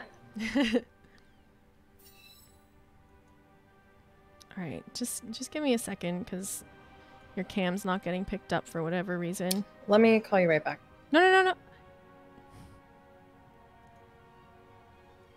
It's on my end, not hers. Her camera's fine. My camera's fine? Yeah, your camera's fine. It's just Discord or just OBS doing weird things with Discord when you leave the call and come back. I have to fix it. Or keep leaving it and coming back. Easy. Perfect. Yeah, just give me a moment here. I'll get your face up here and transition over to us before I join this lobby. There we go. All right, did you miss us, chat? Here we are. Faces back on screen. I know it's been a while. I'm sure they did. Whew, what a long night. Slex, here we are, game Yeah. number 6. This is going to be the last one for the evening. Again, all these players now already having an opportunity to showcase their talent back for game number 2s and 3s in some of their cases. On the left-hand side, we're going to have, well, you know what? Let's wait till the draft. We'll get in there. We'll leave it a surprise this time. Okay, we'll surprise them. But we're back here just before this last game in case some of you guys dip right after it's over, just to reiterate what we're doing this for, what it's all about. It's in-houses for players that are in the free agent pool for the CCL tournament that is upcoming. Some of these players have not been able to show what they have in any of the in-houses, and we really want to give them the opportunity to strut their stuff in front of orgs and the fans, so that you can maybe pick some of your favorites, maybe help them retweeting some of their social media presence or showing your love by supporting them on their various other platforms like Twitch even. It's been an exciting night. I think everyone's been able to showcase quite a few heroes. Some people kind of sticking with safe picks, but other than that, it's been an absolute blast, and it's been great. How are you doing, Jazzy? How are you feeling? Surprisingly well. I know not as many fumbles as I thought I'd be having by this point in the night. Just another thing too that I do want to touch on while we have everyone here and hanging around still. Girls Gank Squad. It's an event we do every Friday, 6 p.m. Pacific time. So if you guys just like watching competitive scenes and catching casted games, you can catch them here. I'm picking up a lot of casts as well for NGS. So in general, casts are happening on this stream a ton. But more importantly, Girls Gang Squad, October 18th, we are planning a charity stream for the Breast Cancer Research Foundation. October is Breast Cancer Awareness Month, and it's kind of just becoming a tradition now that Girls Gang Squad does a charity stream for the BCRF every October. So this year, happening on October 18th, that's Sunday, October 18th, around 12 p.m. noon. It's going to be a tournament with all of the girls involved in Girls Gang Squad. So if you would like to come support that, donate some money to Breast Cancer Research Foundation, we would really love that. But yeah, it will be an all-ladies tournament similar to our Rain charity tournament that we did a couple of months ago, our Hot and Sweaty tournament. Yeah. But we're encouraging all ladies in the community to join. If you have not yet been invited to the Girls Gang Squad Discord and you identify as female, please let us know. We'll get you in there. And we encourage you to, quote, fight like a girl, unquote, for that tournament. But anyway, we did kind of pause what we were doing to set these in-houses up in preparation for that Breast Cancer Research Foundation tournament. But let's get back to the task at hand here with these in-houses. Everyone's ready. There is someone else that just joined lobby. I'm not sure if they are a scout or not. Yeah, I don't really know who they are.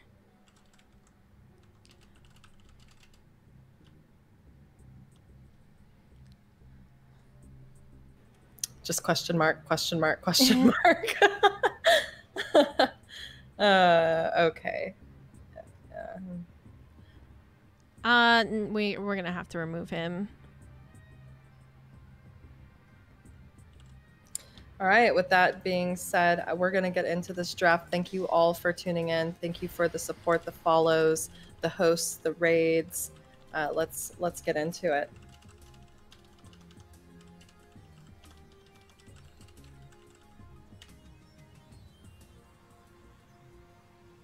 All right, last game of the evening here. We are going to Volskaya Foundry. Haven't been on this map yet. We've actually had diverse maps throughout the entire evening.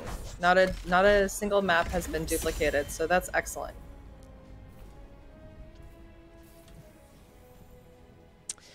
All right, here we are at Volskaya Foundry as our last match of the evening. On the left-hand side, we have Silver, AoE Rules, Loxy, Mori, and Salvaje. I wonder if AoE is going to get a chance to play any of his heroes, because out comes the Valera ban right out of the gates. Yep, Valera will not be seen from him ever. And AoE Rules in draft all saying, oh, here we go again. absolutely. No one wants to deal with that. It's one of those things where you're like, ugh, no. You know what I mean? No, Yeah. thank you. So, first ban from the blue team yet to be decided. Holding, it's Vikings. Yeah, I can't say we're surprised to see the Vikings band come out, as they do have Jamal on the red team, who did manage to sneak them through last time. Other members playing on the red team this time: Full On Grits, JTR, Hunter, CJR, Will to Live, rounding out the roster of the red team. Yeah, there's the Ana ban on these channel points. Her grenades are just too much. The ability to sleep and slow multiple people can just be super oppressive, so it's good to see that ban. Also, with Locks on the other side, she does play an exceptional Ana. Also, we see Diva getting banned from the blue side this game. Curious what they're gonna grab here for their first pick. No tanks banned out, so they're not, no concerns over tank choke quite yet. The wait is over. It's gonna be Full On Grits picking up the Cassia. Okay, so we've been seeing a lot of Cassia. You know, I don't think we've seen Grits play her yet. Not sure. I think he did. We've seen him on Tassadar. And I'm not sure if this is only his second game here or his third one, but we definitely seen him on Tassadar. AoE Rules getting that Vala once again. We saw AoE Rules play Vala earlier, kind of bringing a little bit of a different build to the game, but still pumping out the damage and almost doubling anyone else's damage in the game. Diablo getting picked up by Mori. I can't remember if we've seen Mori play Diablo. Can't remember either. We see Hunter picking up the Garrosh, though. This is his third different tank that he's showcasing, so you'd love to see that. He showed the Muradin, the ETC, and now the Garrosh. And we see JTR switching it up, picking up a Mephisto here. Yeah, I think this is the first time we've seen Garrosh picked up tonight, too. Love a good Garrosh player.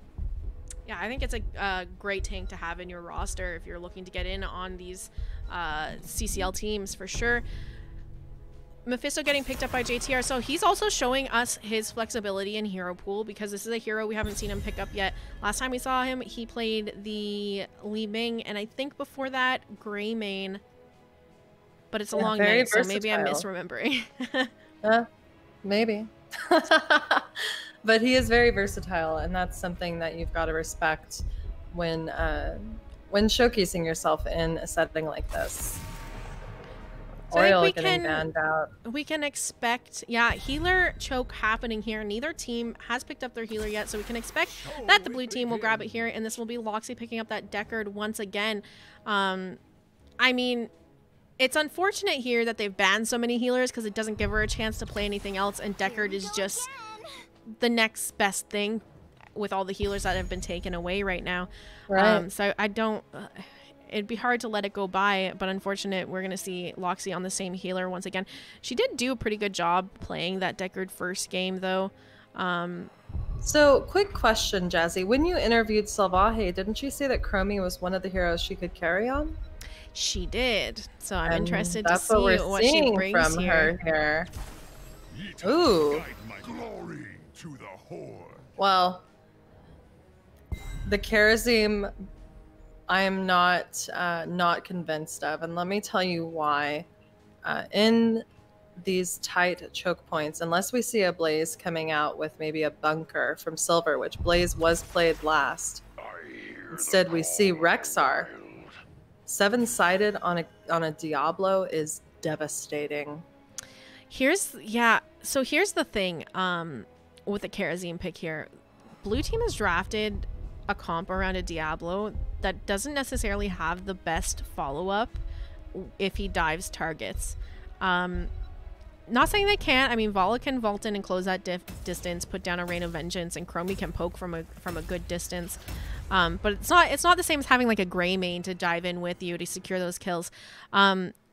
Also, maybe we're gonna see some real cheeky Kharazim plays here. there's really just Misha to kind of peel off the back line if he gets past the Diablo and onto the Chromie or the Deckard or the Vala. So I'm kind of excited to see how he plays this Karazim, whether he can make it work for his team or not. We do have Will to Live picking up the Thrall here. And as you said, Silver rounding out the draft of the blue side with the Rexar. Yeah, I mean, maybe it's more like what we saw with, I believe it was the on Alterac, when the tank had to follow up with essentially what the Tassadar was doing. So maybe seeing like who Chromie's able to slow, that's who Diablo can go in on, and then some Sandblast can come out. But it's only speculation at this point. Let's get into announcing these players and their heroes for our last game of the night. On the left-hand side, we have Salvaje on the Chromie, Lox playing the Deckard, Mori on the Diablo, Silver on the Rexar, and their names are all stacked up. I'm missing someone. AoE Rules on the Vala. And on the red side, playing in this game 6, we have Full On Grits playing Cassia, JTR on Mephisto, Hunter, CJR playing Garrosh, Will to Live on Thrall, and Jamal on that Kerosene.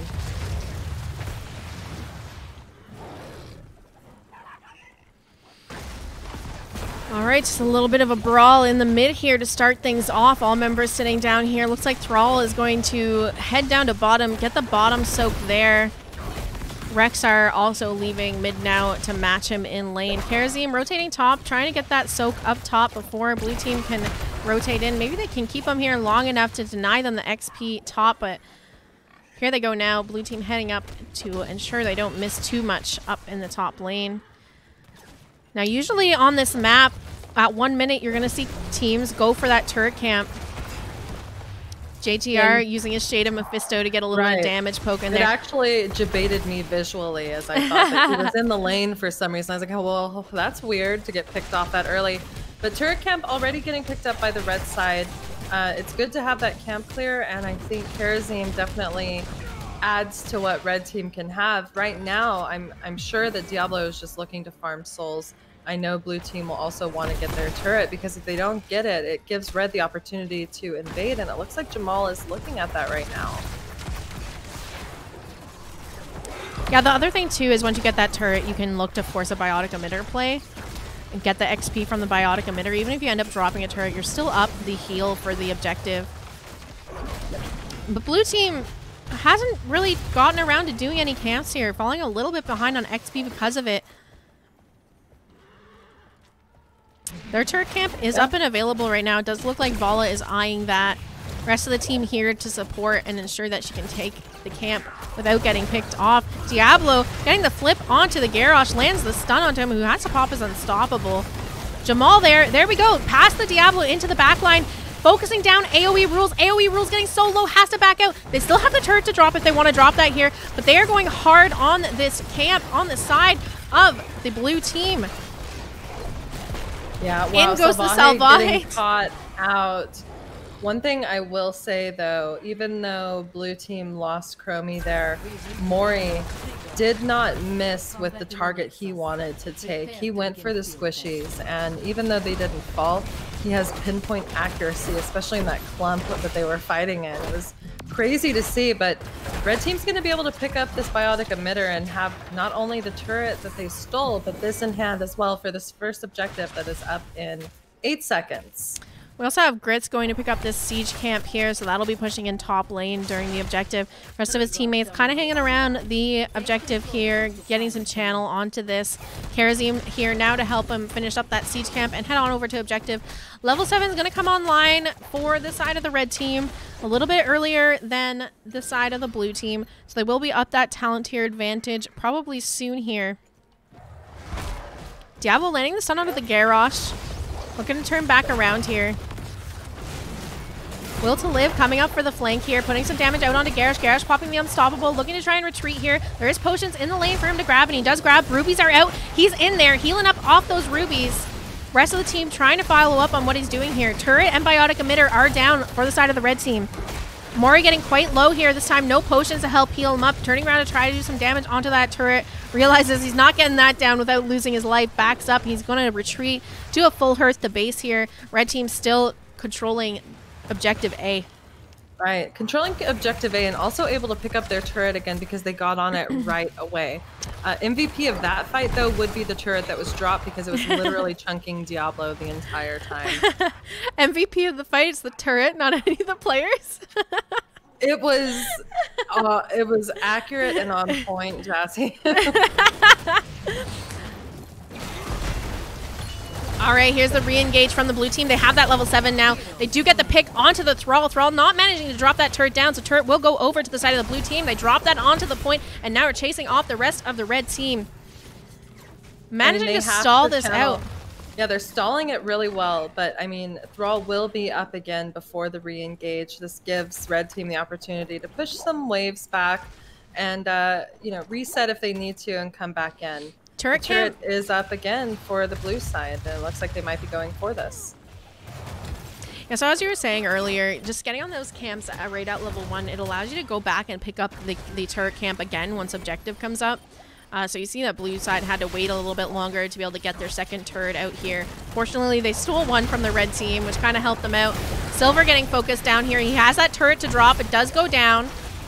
Garrosh getting quite low, looking to retreat now. Stun landing onto the Cassia. Here comes the Deckard follow-up with a root, and she falls. My God, excellent communication and synergy from these teams. Garrosh, though, with his armor that increases, my God, speaking of which, the toss onto Mori. Diablo getting attacked by the tower, just hitting his souls, will fall. Ain't that just the way? Interesting they're taking the Triglav Protector bottom. Usually, almost every time, we see the Protector go top, clear out the wall and fountain of the top lane to set up for next objective, so they had that advantage. This time, though, they're deciding to do it bottom. Rex are getting chased down. This is what I was saying earlier about the Karazim, and we saw it happen a couple times now. He can kind of just dive past the front line and focus the squishies behind it. Right, and his front line is pretty strong, and his Mephisto is kind of squishy. There he goes again, dives past the bear to get some more damage onto Silver, and then Misha managing to land the stun so he can back out. Yeah, this is really interesting call for the Triglav. I don't like it.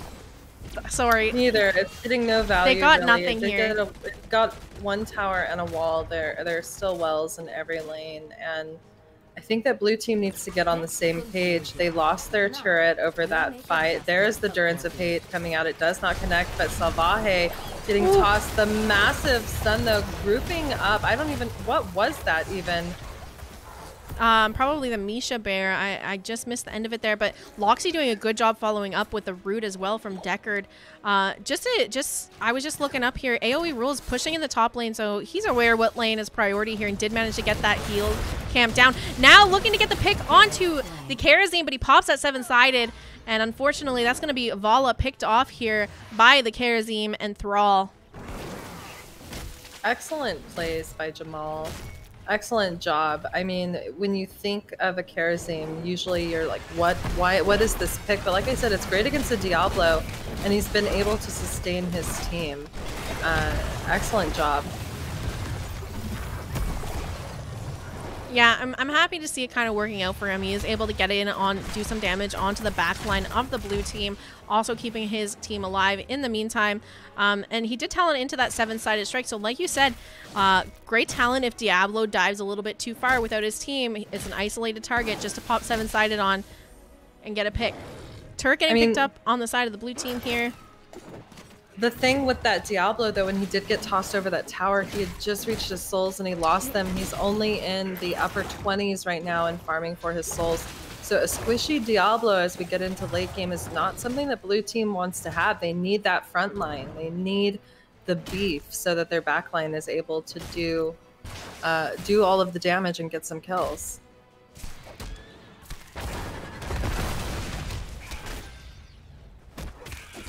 Red team just sticking together, keeping Thrall bot. You know what I else think I for was level I'm just 13. looking at talents here. The Sunder. I'm a little unsure about the pickup there. I mean, you have Ball, Lightning, and Endurance. It kind of feels like an Earthquake underneath all of that would pair so well. Instead going for the Sunder, Right. which can actually displace people that it would have ended up landing in Endurance. Yeah, very interesting. There's a 7-sided coming out onto Diablo. Mephisto finishes off the job as he was able to charge out of it. Loxy in a bit of trouble as the upheaval from Garashi alt Qs and is able to live. Lornado behind her, just keeping her safe. And that was a kill onto the Diablo once more. He is at 44 souls, will have his full death timer here. Control point B will be active in 20 seconds, and these teams are looking at what they need to do to prepare for that. The fortification camp on the red side is up in 14 seconds and a minute for the blue side. All right, I'm just taking a little look, trying to catch some eyes on the solo laners here. Power routed to the terminal.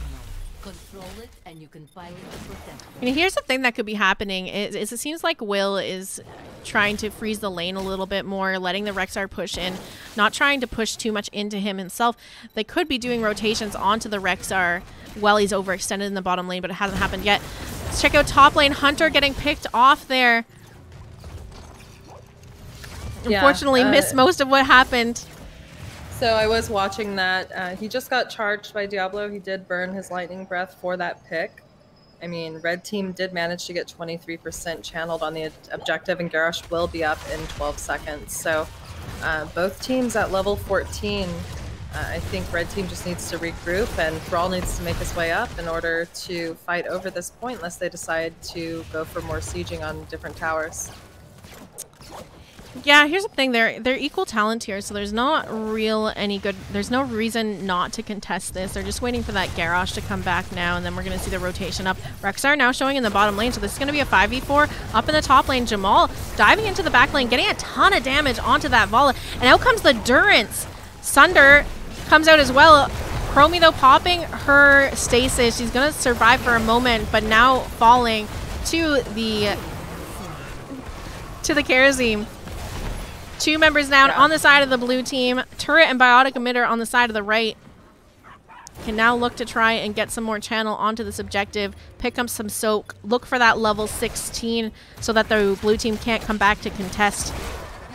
Jamal has the most kills this game on Kerosene. He is trailing the top damage dealer, which is Thrall, on his team by 6,000 damage. What is going on? But still managing to keep up in heals, though. 34k to Loxy's 38k. Absolutely. He's really just showing what Kerosene can do, and Vala doesn't stand a chance against him.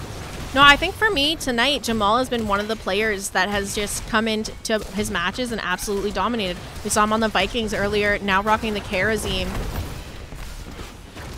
Right. Triglob going over to the red side this time.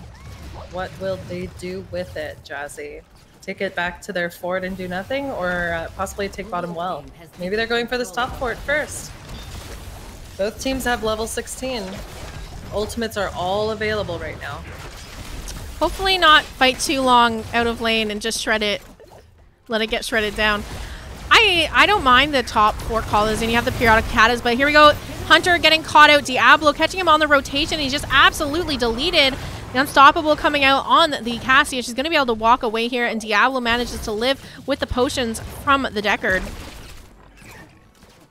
Yeah, even though Ruby's was nerfed in time, it's still used at such an impactful time by Lox. You know, every 20 seconds is nothing if you use it when it needs to be used. And that Triglav was able to get the bottom well. It is at 19% health and falling as they try to make it back to their fort. Jamal does jump out of it, is wallbanged immediately and flipped. He has Biotic, but is able to use his Q to safety, going straight over to JTR. Will to live, overextending in the mid a little bit, trying to soak, get some siege damage in. He's going to be able to rotate out before the blue team catches him. Looks like they're just going to siege down bottom, open up this bottom lane. This is where next objective is going to be spawning in, so the healing fountain is down, and the fort almost falling here as well. But here comes red team on the rotation again. Jamal just in the back lane. Has no fear. Getting poked down a bit from the Vala, but still managing to survive and just kind of push them off and pressure them away. There's still a turret and a biotic emitter on the side of the red team to use if they do end up taking a fight here. Garrosh getting caught tossing and taunting this Diablo 7-sided coming out. Diablo just absolutely snapped in half. Here's the ball lightning bouncing between the blue team. They're getting chunked as well, and there is the Sunder. No follow-up by the Wolf from the Thrall, and blue team's going to be able to make it out.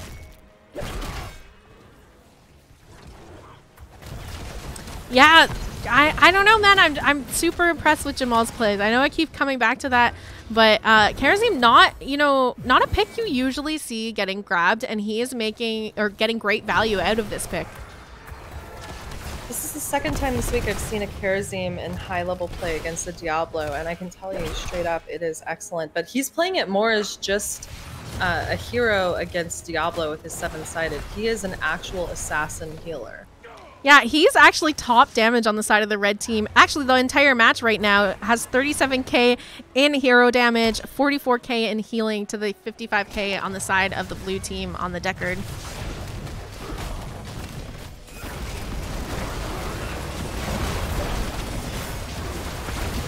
Just a ton of damage being dropped here. Here comes the Durance landing onto some of the members of the blue team. There goes the Cassia and Garrosh getting picked off. You see Diablo fall as well here, and the biotic emitter getting picked up by the blue team. JTR looking to try and escape here. Here comes the cleanse, and out he goes. Jamal doing what he can to keep JTR alive. Yeah, there was no way to articulate all of that happened right there. It was quite a bit. JTR being able to make it out was crazy. He did have to drop his turret though, but my god. All right, AoE rules on Loxy picking up that bottom fort here, opening up the bottom lane for this objective. Fountain is down on their side as well, so it's not, I mean, they have a fort to fall back to, but they don't have a fountain to fall back to tap if they end up needing it at the next objective. So even though red team has this incredible monk player, they have lost 2 of their forts, and blue team, you know, still has all of their structures up. So that's really important as we get to late game for win conditions. Level 20 is now up and available on the side of the blue team. We do have Diablo going with that blink talent, the Hellgate, so he's going to be able to teleport and leave that rune on the ground to stun from like the APOC type of thing there. Deckard opting to go for perfect gems at level 20, so that's going to reduce the cooldown of all gems to 5 seconds and cooldown of her Roderick cube by 6 seconds. Vala has an increased range. We have those roots coming out on Unleash the Boars, and Chromie of course has had her level 20 for a little bit now, going with the piercing on her Q. What's going on over on the red team? As far as their upgrades? Yeah. Okay, all right. We have Transgression, which is the upgrade to 7-sided, where it hits 4 additional times. Windrush from Thrall, Death Wish from the Garrosh, Mimic from Mephisto, and Infinite Lightning from the Cassia. I'm liking these 20s from red team, but we do need to see them get some siege pressure. Hopefully that siege camp pushing top will hack away at the fort during this fight down here.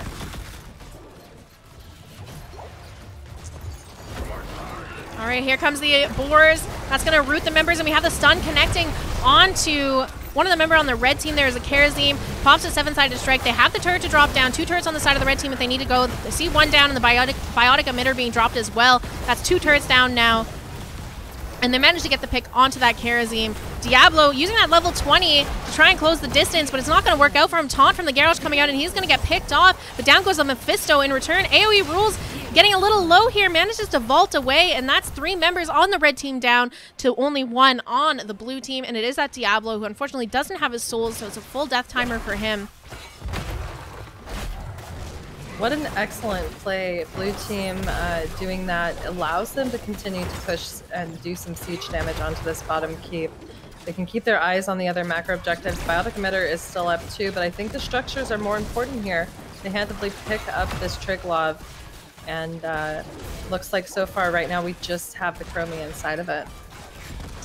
And I feel like this is where we can kind of see late game, the Karazim is tapering off a little bit. His healing not able to sustain and keep his teammates up without the palm being an option.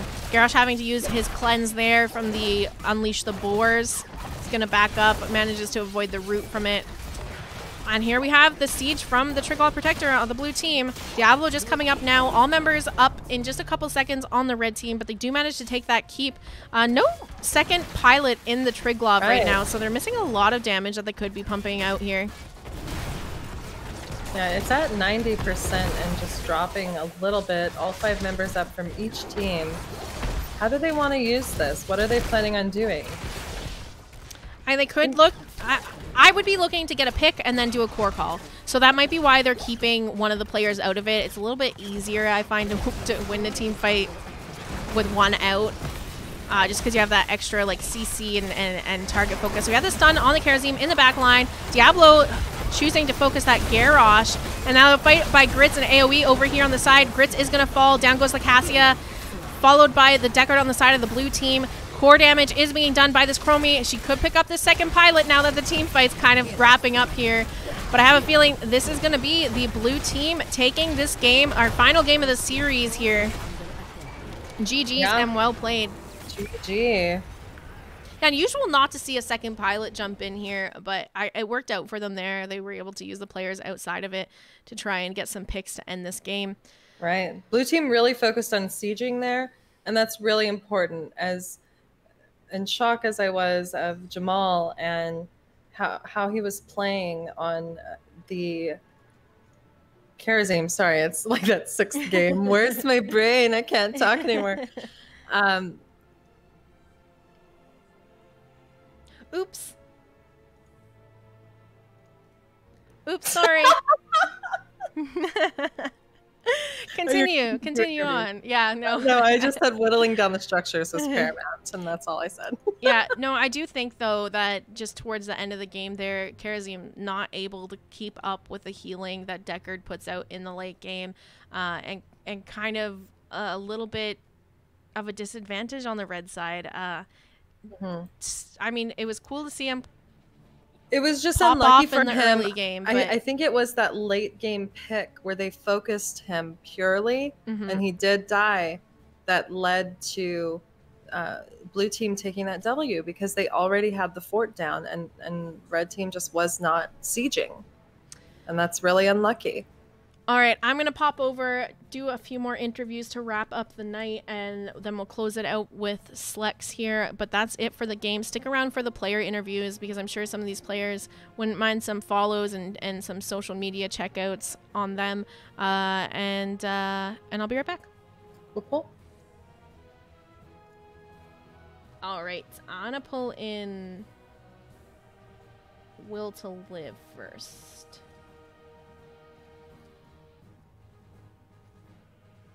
Okay, we've got Will here. He was the off laner on the red team playing the Thrall, registered as a solo laner on the CCL free agents list. How are you doing tonight, Will?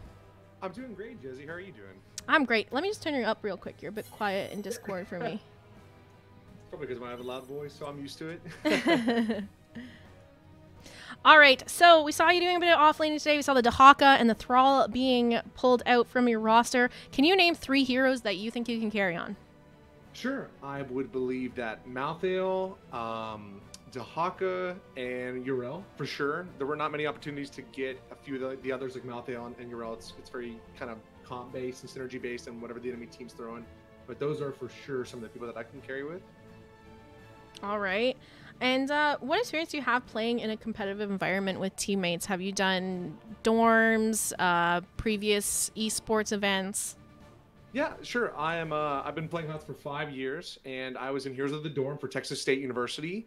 We made it to the top 64 back when we played, as you know, with Bridge and everybody. And I used to play offlane during that season, and then slowly throughout my HOTS kind of playing style, I ended up going into NGS and Heroes Lounge and a few other side tournaments and learning fives as well, and kind of just getting a team together and drafting and kind of learning how to play the game.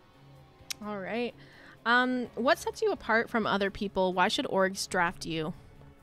For me, I have a lot of high energy. I'm very, like, I think to myself, outgoing. I'm able to speak verbally. I'm not afraid of any criticism. I'm extremely flexible and can kind of work around any team in a sense. I like to see what other teams and players can offer, and I'm always willing to improve and take anything I can get. Now, taking a look at your build in that last game on the Thrall, we were wondering why you opted for the Sunder over Earthquake here. Yeah, we had a long talk in the draft. The original plan was the Earthquake because that allows you to get to the backline a little bit easier. Rexar, Vala, and Chromie have problems with mobility, so being able to get to them is really huge. About as we're getting into draft, Jamal, we had like a lot of discussions with him and what we wanted to do, and the goal was to Sunder, get someone alone and seven-sided, but he had never had any experience with that, so we decided that we might try to just use it to split the team apart and burst a single target. But overall, I do believe that the Earthquake probably would have been better, especially at 20 for the sustained damage shielding. Yeah, we were thinking we have this Durance and everyone grouped up in a Durance with a Ball Lightning and a seven-sided strike coming out. We were worried about some potential counter synergy happening with that Sunder there. But yeah, thanks for letting us know what your thoughts were there. Yes, ma'am. Last but not least, where can orgs see more of you? Do you stream? Do you have a YouTube account, Twitter? Yeah, I stream here at Irish Noble. That's my Twitch, and I also have a Twitter known as Irish Noble. I don't know if it is an underscore. My Twitch definitely does have an underscore. Irish underscore Noble? Yes, ma'am. Okay. So, yeah, Irish underscore Noble, and you can always DM me in Discord at any time, and I'm always down to talk. All right. Well, thank you so much for stopping by and letting me interview you. Good luck with CCL drafting. I wish you the best. Yeah, same to you, Jesse. Thank you so much for everything you've done tonight. This has been really big, and thank you for casting and doing interviews for all these games. Yeah, no problem. Bye-bye. Let's see. Who have we not had in? Grits and Silver? All right, we have full-on Grits in the channel now. How are you doing, Grits? Hold on. Okay, I'm unmuted. I'm doing well. How are you doing, Jazzy? I'm fantastic. So Grits is registered as a range DPS on the Heroes, her CCL free agent list. Tonight we saw him play some Cassia and some Tassadar. But what 3 heroes do you think you carry on? I mainly carry on Mephisto, Phoenix, do a bit of Cassia, and then I also play Samuro. I tend to be a DPS flex. All right. Good to know. What experience do you have playing in a competitive environment with teammates? Oh man, long ago I just was friends with people who played competitive a lot, so I'd be subbing for scrims a lot, and then just this last year I started doing in-houses again and enjoying it, and picked up some coaching here and there, and then I was like, when I saw the CCL thing draft, I was like, you know what, why not? All right. Why should an org draft you? What separates you from other players? I tend to focus a lot on theory and how to counter metas. Tends to be what I do most. You know, it's because you can always, you know, if you have 2 equally skilled teams facing each other and both playing the meta, it's just a 50-50 coin flip. But if one figures out how they can, you know, break the meta, then they get a massive advantage, and that's something I love to experiment. Love to put in some numbers. I love to mess around with the psychology of other players, and you just got to take advantage of all of that. It's, you know. All right. And where can orgs see more of you? Do you stream? Do you have a YouTube, Twitter? Yeah, Twitter and Twitch are both full-on Grits. Okay. Well, I wish you the best of luck in CCL and getting draft here. And thank you for stepping in and letting me have the opportunity to interview. Yeah, no problem. They were fun. All right. Thanks. Bye-bye. Okay. Let's pull in Silver next. I don't think we've interviewed Silver. So there's just a few players straggling around in the interview queue. So we'll try to get as many of them in here before we wrap up. All right, we do have Silver here now. Silver did play the Rexar in this last game. I believe you're registered as a solo laner on the CCL free agent list. Is that correct? Hello, yes. I have one problem. I only know now a few words in English. I speak Spanish, but my team wins because we have a good cooperation. I like this. We win for only for this, for the cooperation and the team. Can you just tell us a little bit about your hero pool? What heroes can you carry on? My pool. I have Rexar. I have a Blaze, Thrall, in special Thrall, and the Haka for globals. Perfect. And do you have any experience playing in a competitive environment with teammates? No, I don't understand. Sorry. Oh no. Have you played on teams before? What? Have you played on teams before? Yeah. I have my team, Team Reapers. We win the champion in the South America. Now we see other fronts in North America. Okay, awesome. And can you just tell me why an org should draft you? What? Why should an org pick you? Or pick you? Yeah, why should an org draft you as a player? No, sorry. I'm really sorry. Don't understand. Si pudiera ser en español entendería más. Ah, I wish I spoke Spanish. I'm sorry. That's okay. We'll move on. Where can orgs see more of you? Do you stream? Do you have Twitch, Twitter, YouTube? No, I only one found in your stream, but I don't have a stream. All right. Well, thank you so much. I appreciate you stepping in. I enjoyed the plays tonight. I wish you the best of luck with Heroes, her CCL's drafting, and some of the exhibition matches. Thank you. Okay. Thank you to you. Okay, I don't remember if we interviewed Hunter yet, but he's sitting in the channel, so let me just add him. I know we did Ascension, and he's up there as well.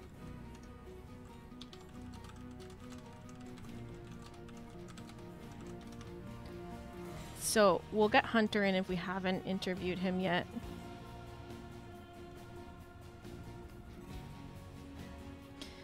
Vanilog asking, are these game files going to be uploaded everywhere or anywhere? Yeah, I usually upload everything to my YouTube channel, so if you want to go take a look at them there. Hasn't been interviewed, so I brought him in. Okay, Hello. perfect. Hi, Hunter. How are you doing? Oh, fine. Not bad. All right, so Hunter is registered as a tank player on the CCL free agent list. Just played Garrosh in that last game here. Hunter, can you tell us a little bit about your hero pool? What 3 heroes do you think you can carry on? 3 heroes. ETC, Garrosh, and Murden probably, but Diablo is a close 4th. All right. And do you have experience playing in a competitive environment? Have you been on any teams before, done leagues, anything like that? Yeah. I started out in Open 2018. I was on Glow Gang, and then from there I played in Open all the way to HGC closure. After HGC closure, I did DivS, where my team was in 2nd at the time. I think it was like 7 weeks in or something. And then I even did 1 LAN event in Canada that we won. And I won NGS Heroic Div and Heroes Lounge Div 1. Awesome. So a ton of experience participating in some grassroots leagues here and there. Love to hear it. Why should an org draft you? What separates you from other players? Well, the experience is part of it. I'm also vocal on comms. I have good experiences with coaching and getting coached, very open to all that. And also, I was drafter and shot callers in a few of my teams. Oh, so good to know. So if teams are looking for somebody that are able to take control of a draft or shot calling, Hunter definitely an option for you to pick up. Last but not least, where can orgs see more of you? Do you have a YouTube, Twitch, Twitter? I do have a Twitch. It's twitch.tv/HunterCJR. And on my Twitter, I'm currently working with my friend who's an editor to post a highlight reel I'll be posting that to my Twitter hopefully in a few days. Hopefully into the week at the latest. So I expect that to be up Sunday, I hope. All right, so be sure to drop that in the player highlights channel. I'm sure that some of the orgs would like to take a look at that. Other than that, thank you so much for coming to play tonight and coming in for the interview here. I wish you the best of luck in the CCL draft phase, and I can't wait to see what happens. Yeah, thanks. I appreciate it. Thanks for staying so late to interview me. Yeah, no problem. Bye-bye. All right, let me come back and video call you, and I'll get our faces back on screen here, wrap everything up, all right?